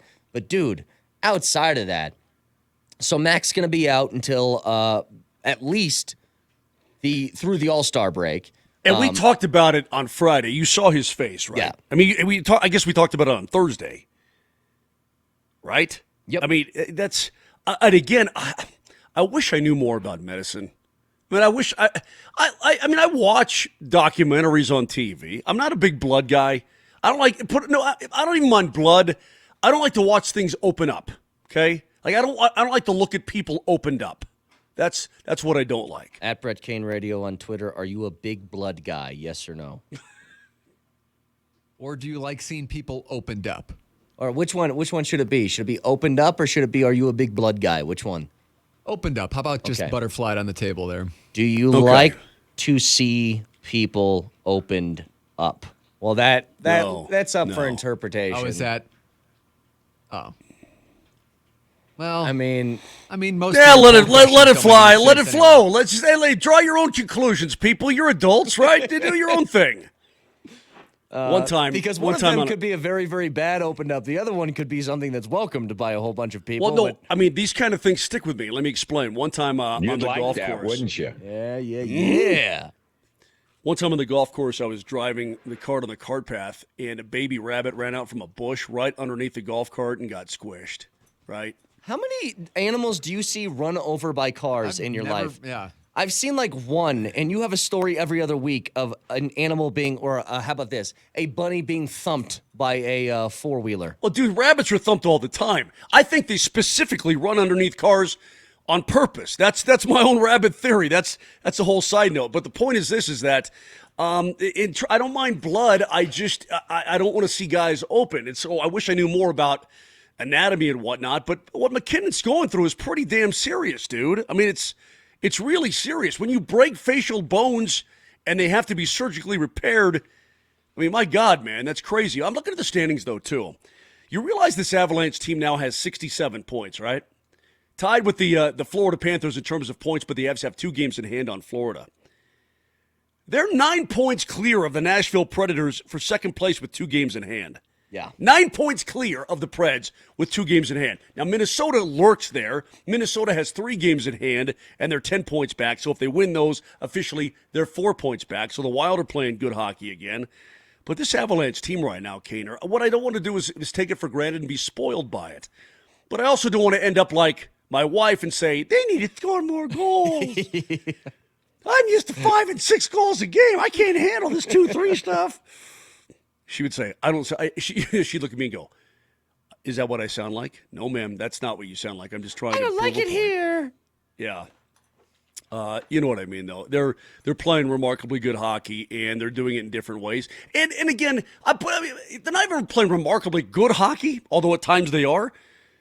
They're remarkably winning hockey all the time, put it that way. That's what I'm talking about. See, and we always bring this up, with McKinnon, Mac, whether he comes back the first game after the All-Star break or not, they have Tampa Bay at home that first game after the All-Star break, so hopefully he'll be back by then. But even if he's not, it's just the constant every other week you pick somebody else in this roster that you feel like is upped their game, and then it gets tired to talk about those guys because they have upped their game for so long, like Logan O'Connor or Kadri or one of those dudes. Dude, Nazem Kadri's, he's got 59 points, dude.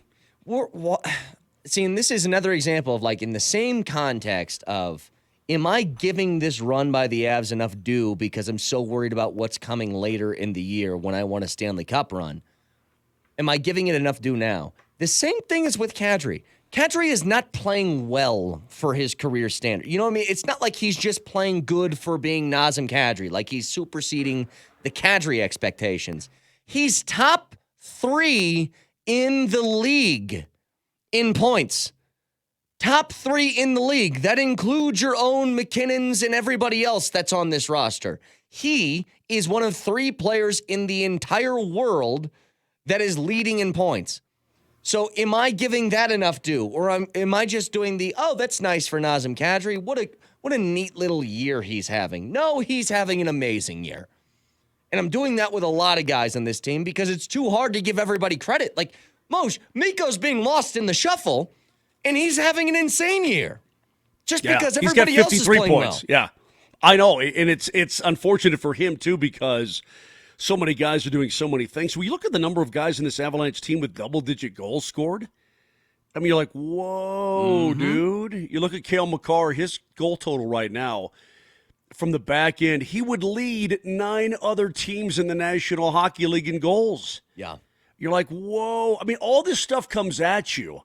And maybe it's because there's so much like that you just get overwhelmed by a cavalcade of crazy numbers, right? Oh, Kadri this, and that Terry McKinnon was on in January, and what Mikko's doing. Poor Gabe Landeskog, the captain, is having the best year of his career, the best year that Gabe has ever had. He signs the contract, and he only gets better, right? Yep.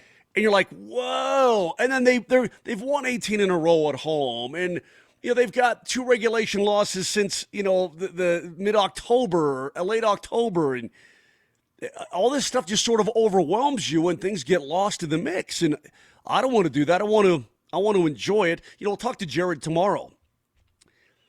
Maybe we should just be like Jared. # be like Jared. Because what do you think he's going to say on this show tomorrow, Brett, when you ask him all these questions? Hey, man, isn't this fun? Coach, you're just having a wonderful What else time. do you say? What do you think he's going to say? Put it this way. Let's take a guess what he's going to say. Martin, record this. What do you think he's going to say?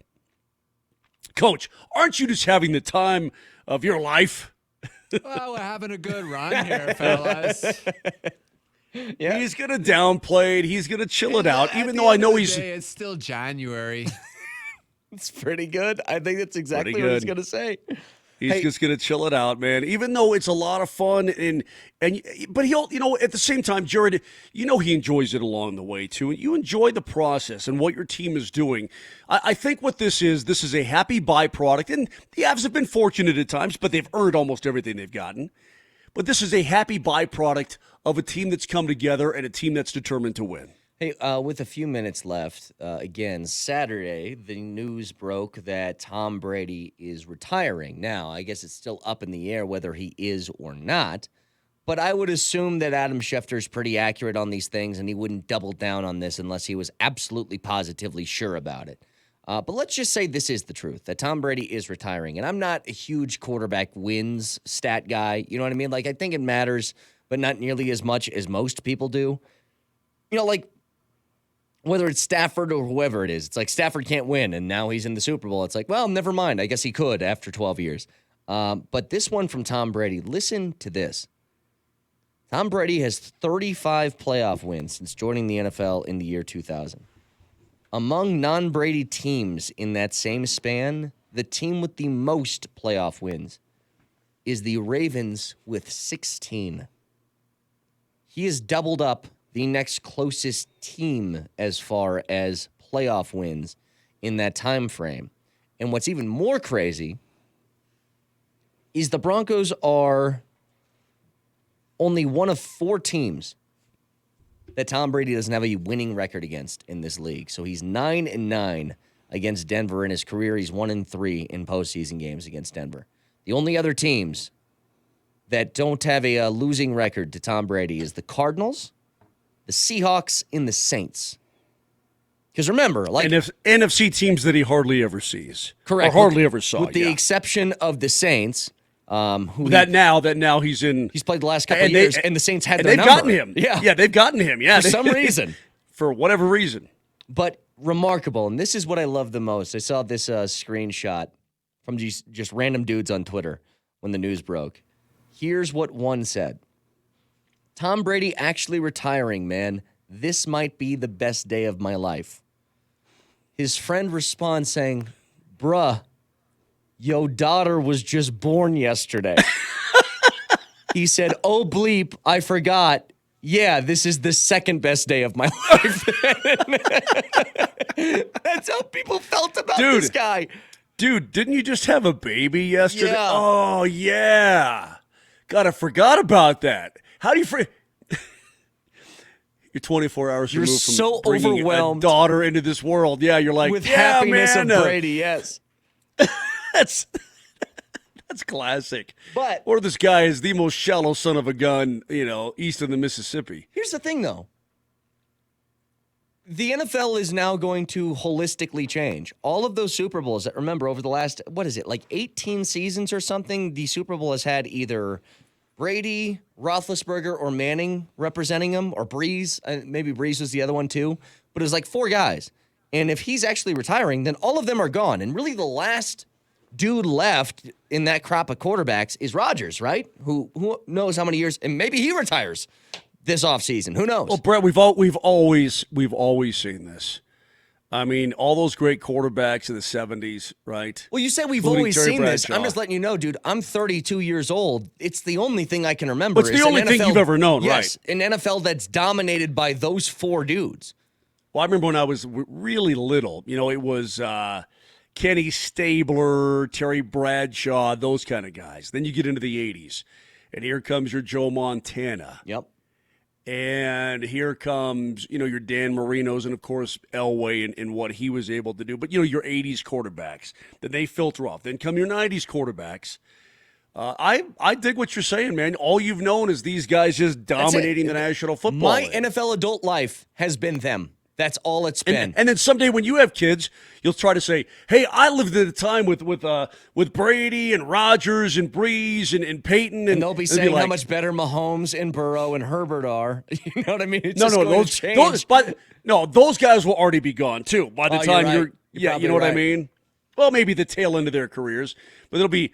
Jimmy James and Stevie Steve, and they're the best. The whole new crop. There will never be through. a good quarterback named Jimmy James or Stevie Steve. That will not exist. You can write this down. Hell, record Marty, this. I swear to God, I will put whatever you need on the line. There will not be one Stevie Steve that will ever dominate the NFL. Not a quarterback. Maybe, wait, who was the guy? Remember that Bills wide receiver named Stevie that was pretty good for a couple of years? We thought he was Stevie Johnson? Yeah, or Stevie Johnson. No. That's as close as you're going to get. Steve. Last name is Steeve. First name Steve. Stephen Steve. Stephen Steve. Stevie Steve. Still not going to work. Nope. No quarterback will be good that's named that at all. Think about what you name your kids. It matters. It sets them on a path. Well, now I'm going to have to seek out somebody in America with the last name Steve. Steeve. And he's got to be like 6'4". He's probably like 20. He's got to be like 6'4". And it's like, dude, you got to marry a chick that's like 6'1". Okay? And then you got to name your kid. All right. One last thing on this. Tom Brady, if he is done, Tampa blows up, right? There's no more Gronk. No, it's if these guys gone, could be gone, free agents, they're going to leave. Nobody's sticking around for what's next there, unless maybe they're now in the Rodgers sweepstakes, and it's like Rodgers just like, oh, I'll take over those weapons. That sounds fun to me. But you think he'd want to follow Tom Brady? I mean, I don't. No, that'd be too much.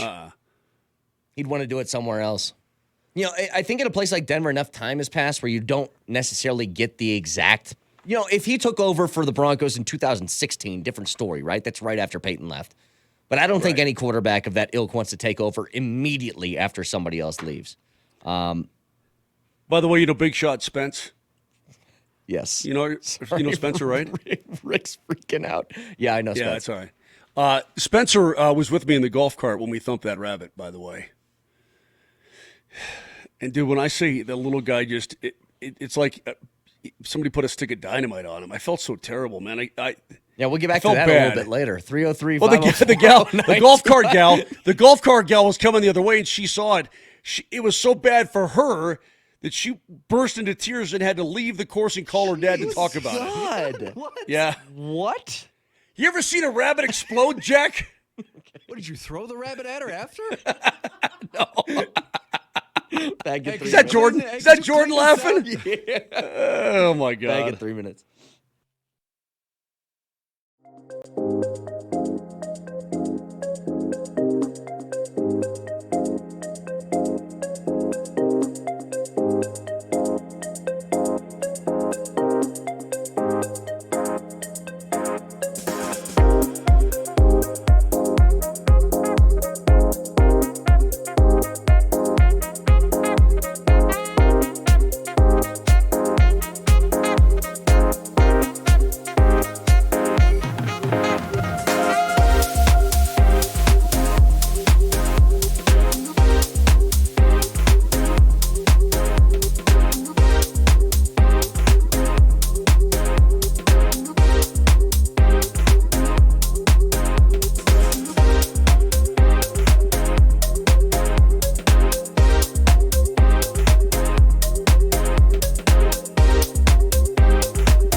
All right, both teams are off tonight, but did go 4-0 over the weekend between the Avs and the Nuggets. A very, very good weekend for them. Sticking in We keep playing in the same nights, man. That's true. I don't like it. Keep playing. It's going to happen again on Tuesday. Nuggets at the T-Pups. We're home against Arizona. And we got to get on separate nights so that we can have something going on every single night. Well, one thing that I did want to get back to here, again, Nathaniel Hackett was introduced as head coach Friday afternoon after we got off the air, and we played some audio. We'll get to more of that. But, Marty, can we run back Vic's one-on-one with him? Because Vic had a chance to chat for about 3 minutes with the brand-new Broncos head coach. Here was that interview. My goal is to ask questions that weren't asked already. So I'm sure you're going to get some of them. But what is your stance? You're a younger dude.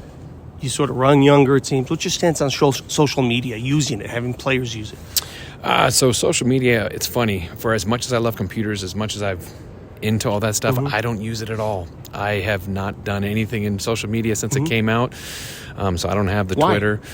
I just kind of always stayed away from it. I don't know why. I think it was just one of those things. I was so focused on football, so focused on all those things. I just never got into it and use other techniques to be able to get to the guys. What would you advise your players to do? I think when it comes to social media, you just got to be careful. I mean, it's part of our life now. I mean, my kids, they're on it. They watch YouTube. They do all that stuff. And it's entrenched into society now. So I just think you got to be careful and understand whatever you put out there, it's always going to be there. So you're an aspiring dancer like I am. Seriously, we have a lot in common. Nice. I consider myself a pretty good dancer. I love it. Is there a particular song that you like dancing to? One that you when you hear it, it's time? There's so many that are absolutely fantastic that I've always enjoyed too. I mean, I've choreographed stuff from Jay-Z to Justin Timberlake to Usher to Janet Jackson. So I love all that stuff. Favorite Timberlake song? Do you have one? Oh, what goes around comes around and say something. Now, you say you choreograph song. I mean, why don't you do a TikTok? Why haven't you done that? Again, I'm not, for whatever reason, I haven't gotten, I know, I haven't done a lot of TikTok. Now, I've seen a lot of my friends do it, and my kids will show it to me, but I just haven't gotten into it. I don't know why. I just haven't. Wine connoisseur. What grape do you like? Cabernet. Cabernet is absolutely, I like its dark, the thickness, the different flavors. Elway jersey, you mentioned you want one. And are you a collector of collectibles? Yes and no. For me, I think that the greatest gift you can ever get is when somebody gives you a signed jersey with a note on it from them to you, and you don't have to ask for it. So I have a lot from people that have done that for me, and it means the world because I think it's something special. With John, I just had to throw that out there because it's John Elway. What did he say? He said he was going to, so I'm going to hold him to it now. Yeah, I've got a counterfeit one in case. Hey, well, I'll take any one. He can give me a counterfeit. You majored in neurobiology. I did. What the hell is it? It's the study of the micro inside of the body is the best way to put it. I would take it like you think you've got anatomy, which is the big, like all the different big organs, and then you go neurobiology, which is going really, really far into and deep in neurons. And you're taking the structural portion of everything away and actually how they're built. Okay, last one. I know we're having fun here. You realize it's all fun now. Oh yeah, when you lose, has your dad prepared you for what losing is going to be? We're not going to be talking neurobiology. Hey, look, everybody loses in the NFL. Yeah. It's just a fact. Everybody loses. It's going to happen. It's adversity, and I think that as a leader of this football team, it's how you handle everything. And as long as they see somebody strong up there that's willing to keep pushing forward and keep getting better, going to be able to bounce out of it. Are you offended by Nate? Not at all. Nate Dogg. Nate or Nathaniel. When Dad's around, you got to say Nathaniel. All right, thank you very much. No doubt. I'm going to go with Nate Dogg. There's Vic's one-on-one with Nathaniel Hackett. Can I point something out? I didn't pick this up the first time that we played it, Moj. Did he ask him, are you a collector of collectibles? Was that a question that was asked? Yeah, that's what he asked. I think we all knew what he meant. Are you a collector of collectibles? I think he should have said memorabilia. Passes the pass. Yeah, it was the collectibles. Yes. But Nathaniel Hackett. I was actually going to let him slide because he was going like this. He had to get true. as many questions in as he possibly could in a short amount of time. Brett, you're Nathaniel Hackett, right? You're walking into this job. What's the number one thing when you look around this Broncos team that you think you need to figure out? I mean, outside the obvious. I mean, quarterback's the obvious, but do you want to ignore That's that Peyton's, for a second? That's Peyton's job, and you're going to have some input, but that's Peyton's job. Well, it's both. I mean, you hire an offensive-minded coach, that is a collaborative effort now. There is no GM likes the quarterback, head coach doesn't. You have to be on the same page. Fair enough. But that's not you, right? Well, my main thing here, just to answer your question, if I want to ignore the quarterback discussion, because that would be a number one, outside of that, it's okay, let's be under the assumption that you aren't getting a Rodgers and you aren't getting, that's not happening for you. So the best you're going to do that's attainable is what? A Jameis Winston, maybe Jimmy Garoppolo type, something like that. Maybe Kirk Cousins.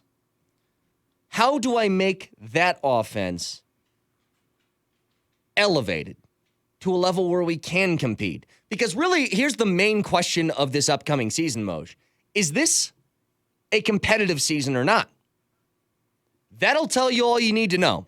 If they're looking at this like they're the Cincinnati Bengals from 2 years ago, and they're going to draft a rookie. Where do we truly expect to be? Where should we be? And they're going to draft truly a rookie. Competitive or not? Take those rookie lumps. Know that the playoffs aren't coming your way outside of maybe a miracle Mac Jones type of run here. If that's the assumption you're under, then that's fine. But you got to stick to that plan. Now, if your plan is to compete, you can still draft a quarterback. You can still take Kenny Pickett at number 9 overall, but you probably have to go out and find yourself one of those Kirk Cousins, Jimmy G types to run the offense this year. So now, if that's the plan, last thing, if that's the plan, you have to look at all of your talent and all of your skill position guys and say, how do I get them at peak potential? How do I hit that untapped potential? KJ Hamler's coming back in the lineup. Can I make that guy the deep threat in the team and open things up underneath for guys like Noah Fant and Jerry Jeudy? That's the questions you need to be asking. Mm-hmm. Those are all very good questions. And I don't disagree with you in many regards. For me, I look at it like this. The Broncos didn't stink the last 3 years and the years before that because it wasn't all on Vic Fangio and Pat Shurmur and the other OCs and Vance Joseph and so on. It wasn't all on them. Some was on them.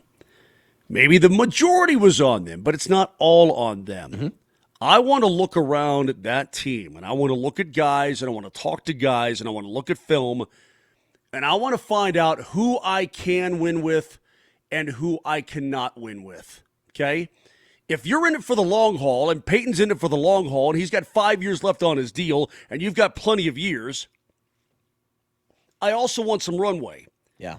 And maybe the expectation is, okay, yeah, we're going to battle for a playoff spot next year. Great, because you've got some talented guys on this roster. But it's not all on the coaches in the past five seasons, 6 seasons.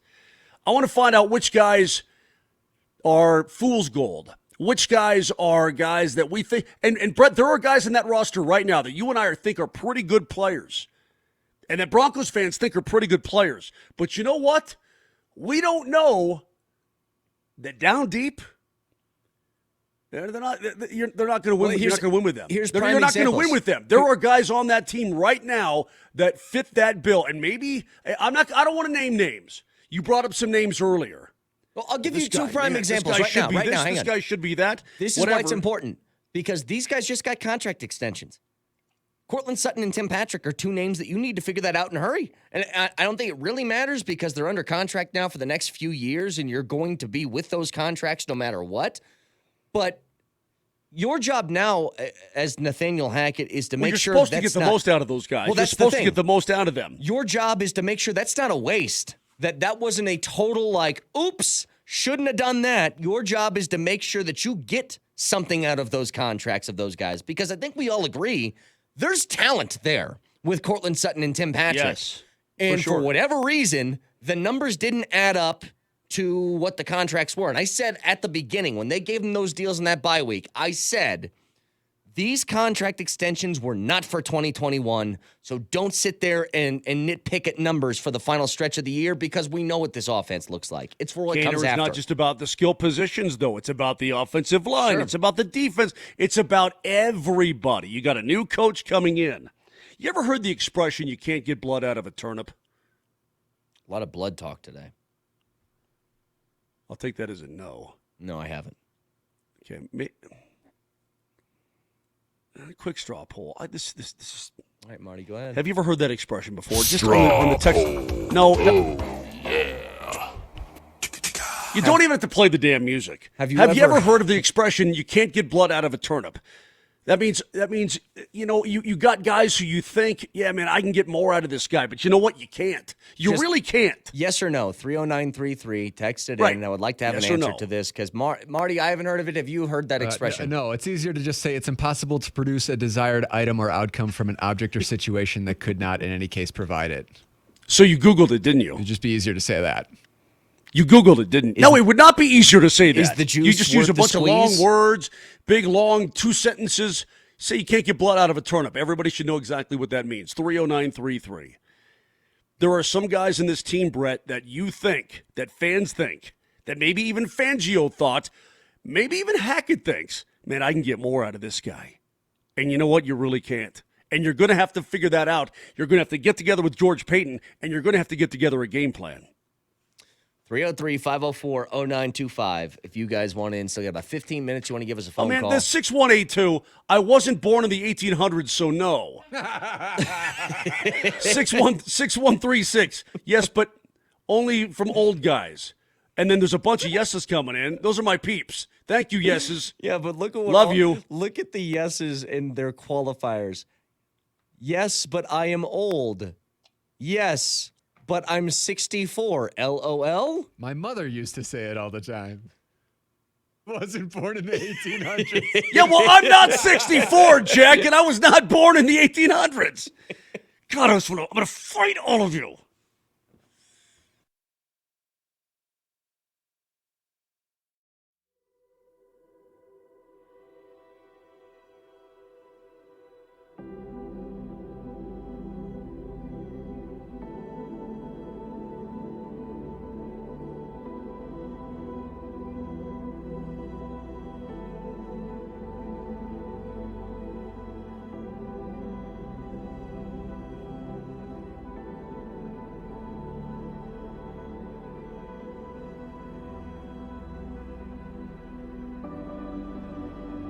How great is this? Somebody on Twitch says, what's a turnip? If you guys would like to have a pair of tickets to the Nuggets and Knicks, February 8th, that's Tuesday, February 8th, a week from tomorrow, 7 p.m. at Ball Arena, give us a call right now, 303-504-0925, and you will be the winner of a pair of tickets if you're caller number 9. So 303-504-0925. You got tickets still available at nuggets.com. Can also call 303-287-DUNK.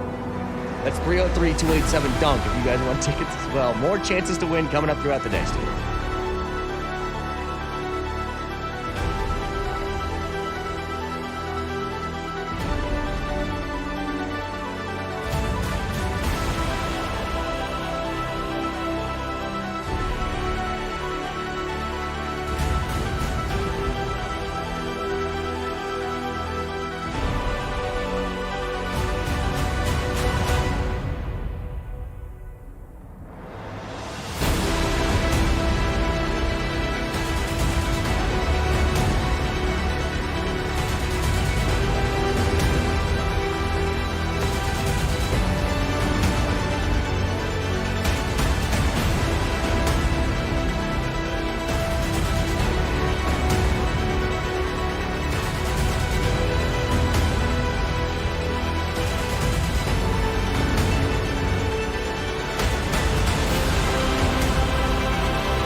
If you missed any of the show, check out the podcast. iTunes, Spotify, SoundCloud, Moser, Lombardi, and Kane is where you can find it on whatever your podcast listening device is. I was just looking. They have 2 new events coming up at the skills competition in Vegas for the NHL All-Star Game next weekend. The NHL Fountain Face-Off at the Fountains of the Bellagio. And the Las Vegas NHL 21 and 22 on the Boulevard, where you have a big board with cards and you got to hit them with slap shots or wristers in order to turn them around and try to win at the game of 21.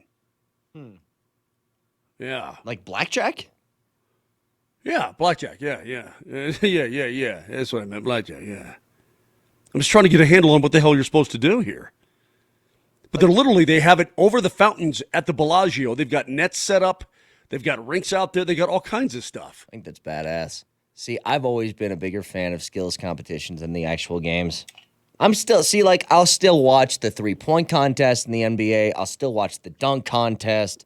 I'll do all of it. I love the skills competitions better. In fact, I don't know. I was seeing these old videos. Did you see these, Moj? Somebody was bringing them up on Twitter. They went viral a couple of days ago. Of what the NFL used to do, where they had like that quarterback challenge, right? Where they tried to hit moving targets and who could throw the ball the farthest. Oh, dude, why didn't they keep doing that? So good. I don't know, man. That was so cool. Warren Moon and Dan Marino used to dominate at that. Yeah. They were awesome. Bring that back. I want to see that again. Skills competitions are way better. Way better. By the way, the overwhelming majority of responses were yes. And now all you youngins out there, what are you? Are you Gen X or what are you, Kane? Or are you millennial? What are you? I think millennial. Okay.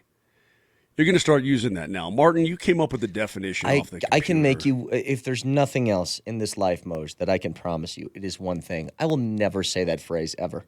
Okay, if your wife says blood out of that turnip there. Take out the garbage, yeah, I can't ever get you to do anything. Well, baby, you can't get blood out of a turnip. Sorry. I don't. She would be very confused if I said that to her. Okay, well, I dare you to try it and see what the reaction is. I dare you. You think out of the things that I say to my wife, hopefully it involves you having a limp. The one that's going to cross the line for her is, sorry, babe, can't get blood out of that turnip. You think that's the one that she would lose it over from all the things I say to her? Well, now that millennials out there know what it means, I'll bet a millennial uses it even today. People are flocking to the produce section to get some turnips. Martin, now that would you please, okay, I'm going to leave this alone. I will never talk about this topic again, ever. If you'll just read the definition one more time, please, so that millennials can understand what it means and they can use it today. It's impossible to produce a desired item or outcome from an object or situation that could not, in any case, provide it. Is that not just, is the juice worth the squeeze? Why can't Faku just go for 35? You can't get blood out of a turnip, bro. A tiger can't change its stripes? Like, aren't these all the same thing? Like, sort of, yeah. Okay. You could have just went with an easier one. Let me tell you, it's impossible to produce a desired outcome. It's just easy to get it out, you know? You know, the funny part is I think I'm a Gen Xer. And I just said, what are you, Kane? I don't even know. I think I'm a Gen Xer. I'm way past baby boomer, so there you go. Okay, boomer, we got to move on here. I am not that. It's amazing when you say go to your wife. My mom was a baby boomer. I am not a baby boomer. When you say go to your wife and say you can't get blood out of that turnip, expecting a reaction, it is so easy to set you and Vic off by just saying that. That one phrase drives you guys so nuts. You can't take it. You get so defensive. I'm not a boomer. Anyway, 303-504-0925 if you guys want in. Still got a few minutes Moj, left what here. year were you born? Or 68. Oh, just missed it. I think the cutoff is 64, so you just missed it. Yeah. Oh, did you say 68? I thought you said 38. Yeah. Wait, can you specify, was that 1868 or 1968? I'll tell you what. I'll make you a deal. Hey, Brett, what's my wife's name? The bear. Right. What's her real name? Karen. That's right. I dare you I triple dog dare. Uh-huh. Went straight for the triple dog dare. To call her a Karen. What do you mean? Oh, to call her a Karen. Yeah, not her name, not call her by her name, but use it as a pejorative. That's what you're saying. Right. It must be rough for her right now. I would never do that. She's lovely. Yeah. There's no reason I dare to. you. Okay. I mean, I'll tell you what. If you're ever over and you've beaten Marty at ping pong miraculously, and you've had a couple, and I dare you to do it. In fact, please tell me that you're going to, and I want to roll film. I'm not talking about my phone. I want to get friggin' Paul Ladd or Peter Aragon from altitude with a full-on camera. I know you want me to do this, but guess what, Moj? Sometimes in life, you can't get blood out of a turnip. You know, when you say it like that, Brett, it actually does make a lot of sense. I literally put Moj on his back. He's done. He's done. Oh, man. All right, again, podcast, iTunes, I'm rubbing my dog's ear to feel better. iTunes, Spotify, SoundCloud, Moser, Lombardi, and Kane. Oh, goodness gracious. Again, just to recap the news of the weekend. So the Nuggets and the Avs go 4-0 this weekend. Had a great Friday through Sunday. Dude, it was a great weekend in Colorado, man. The Super Bowl will feature the Rams and the Cincinnati Bengals. Somehow, we have Stafford and Joe Burrow as the quarterbacks in the Super Bowl here in a couple of weeks. Tom Brady retires. Maybe. Probably. Sort of. What do you mean? Listen, I'm going to say it again. Schefter and Darlington don't go with this unless they're absolute. This is the biggest retirement story in the last 30 years. You don't do it unless you're absolutely positive with your source. And then we kind of brought this up, but, the coaching carousel continues to roll on in the NFL. And Josh McDaniels is going to take over for the Raiders, which, okay, good luck. I think it's good for a number of reasons for Broncos fans. Number one, it just rekindles this rivalry very, very quickly into something that maybe it hasn't been over the last, couple of years, 2-3 years. The other ones, though, that, Brian Dable, how do you say, is it Dable? Is that how you say his name? However you say it. Yeah, Brian Dable, yeah. He's going to go coach the Giants. The OC for the Bills, he's taking over the Giants. You remember when Vic asked last week, was it to Michael Lombardi? Who did he ask it to? And he said... Yeah, Lombardi. Yeah, and he said, well, why isn't this guy getting interviewed? And Lombardi said, I have no idea. I don't know why. Well, boom, he's got the job. But here's the other one that's really interesting. Jim Harbaugh could be taking an NFL gig. Like, if you look through some people who have some knowledge of that situation in Michigan, you'll see that this is real. This is from Mark Carman, hearing from a reliable source that Jim Harbaugh will tell the team today and tomorrow he's leaving to be the head coach of the Miami Dolphins. So this was yesterday. Could have taken the Minnesota job, preferred Miami. Outside chance that Michigan pays over the top and he stays, but bet on Miami is what he said. And if that's the case, that'll bring some intrigue back to the Dolphins, too, because Jim Harbaugh, say what you want about him. And here's what's interesting, and Moj, I've thought this from the beginning. It feels to me like Harbaugh's just trying to do this to squeeze as much money as he can out of Michigan after making the college football playoff this past year.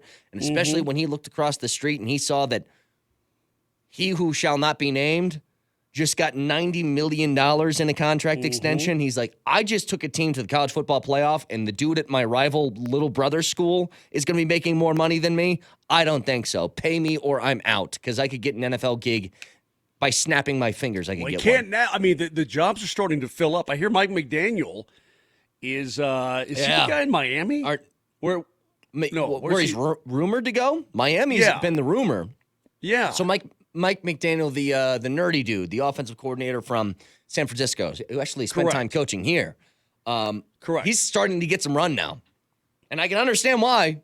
That team somehow continued to win despite not having super good quarterback play or a lot of offensive skill position talent. Like we said, Debo Samuel and George Kittle, very good players. But he's getting some run, too. So just something to keep an eye on the next couple of days with names like Harbaugh, McDaniel, still some openings here in the NFL. Well, these jobs are filling up, man. They're absolutely filling up. So if Harbaugh is going to play that card, he better play it quickly. Got about a minute left here, again, with this recap. By the way, we have no fact checker today. There's no Vic today. Nope. Vic will be back tomorrow. Fact checker. Okay, there is no fact checker, so we did pretty good today. Today was a pretty clean show, I think. Who told you that? Shockingly, it was. Yeah. We don't have a fact checker, though, do we? No, Martin? we don't. You're right. I mean, no Vic, so, I mean, come on. I see, and we didn't have an Aaron Rodgers watch day 6. I think, Marty, you're just not going to do that, are you? You aren't into it right now. It doesn't seem right It doesn't. now, You're right. It doesn't. He's just not that into you. It's okay. It's all right. But thank you guys for tuning in. As always, again, the podcast, iTunes, Spotify, SoundCloud, Moser, Lombardi, and Kane. If nothing else, what you learned today is that you can't get blood out of a turnip. So that's always good. Oh, quick poll question recap. We got 30 seconds. I got to do this quickly. Have you ever heard the phrase, you can't get blood out of a turnip? 51% yes. no. Are you a lie. big blood guy? Yes or no? No. Yeah, no. 69% no, not big blood guys. And then do you like to see people opened up? That's No. also 70% no. Yeah, so all of those. Yeah. Thank you guys for tuning in. We love you. Have a great day.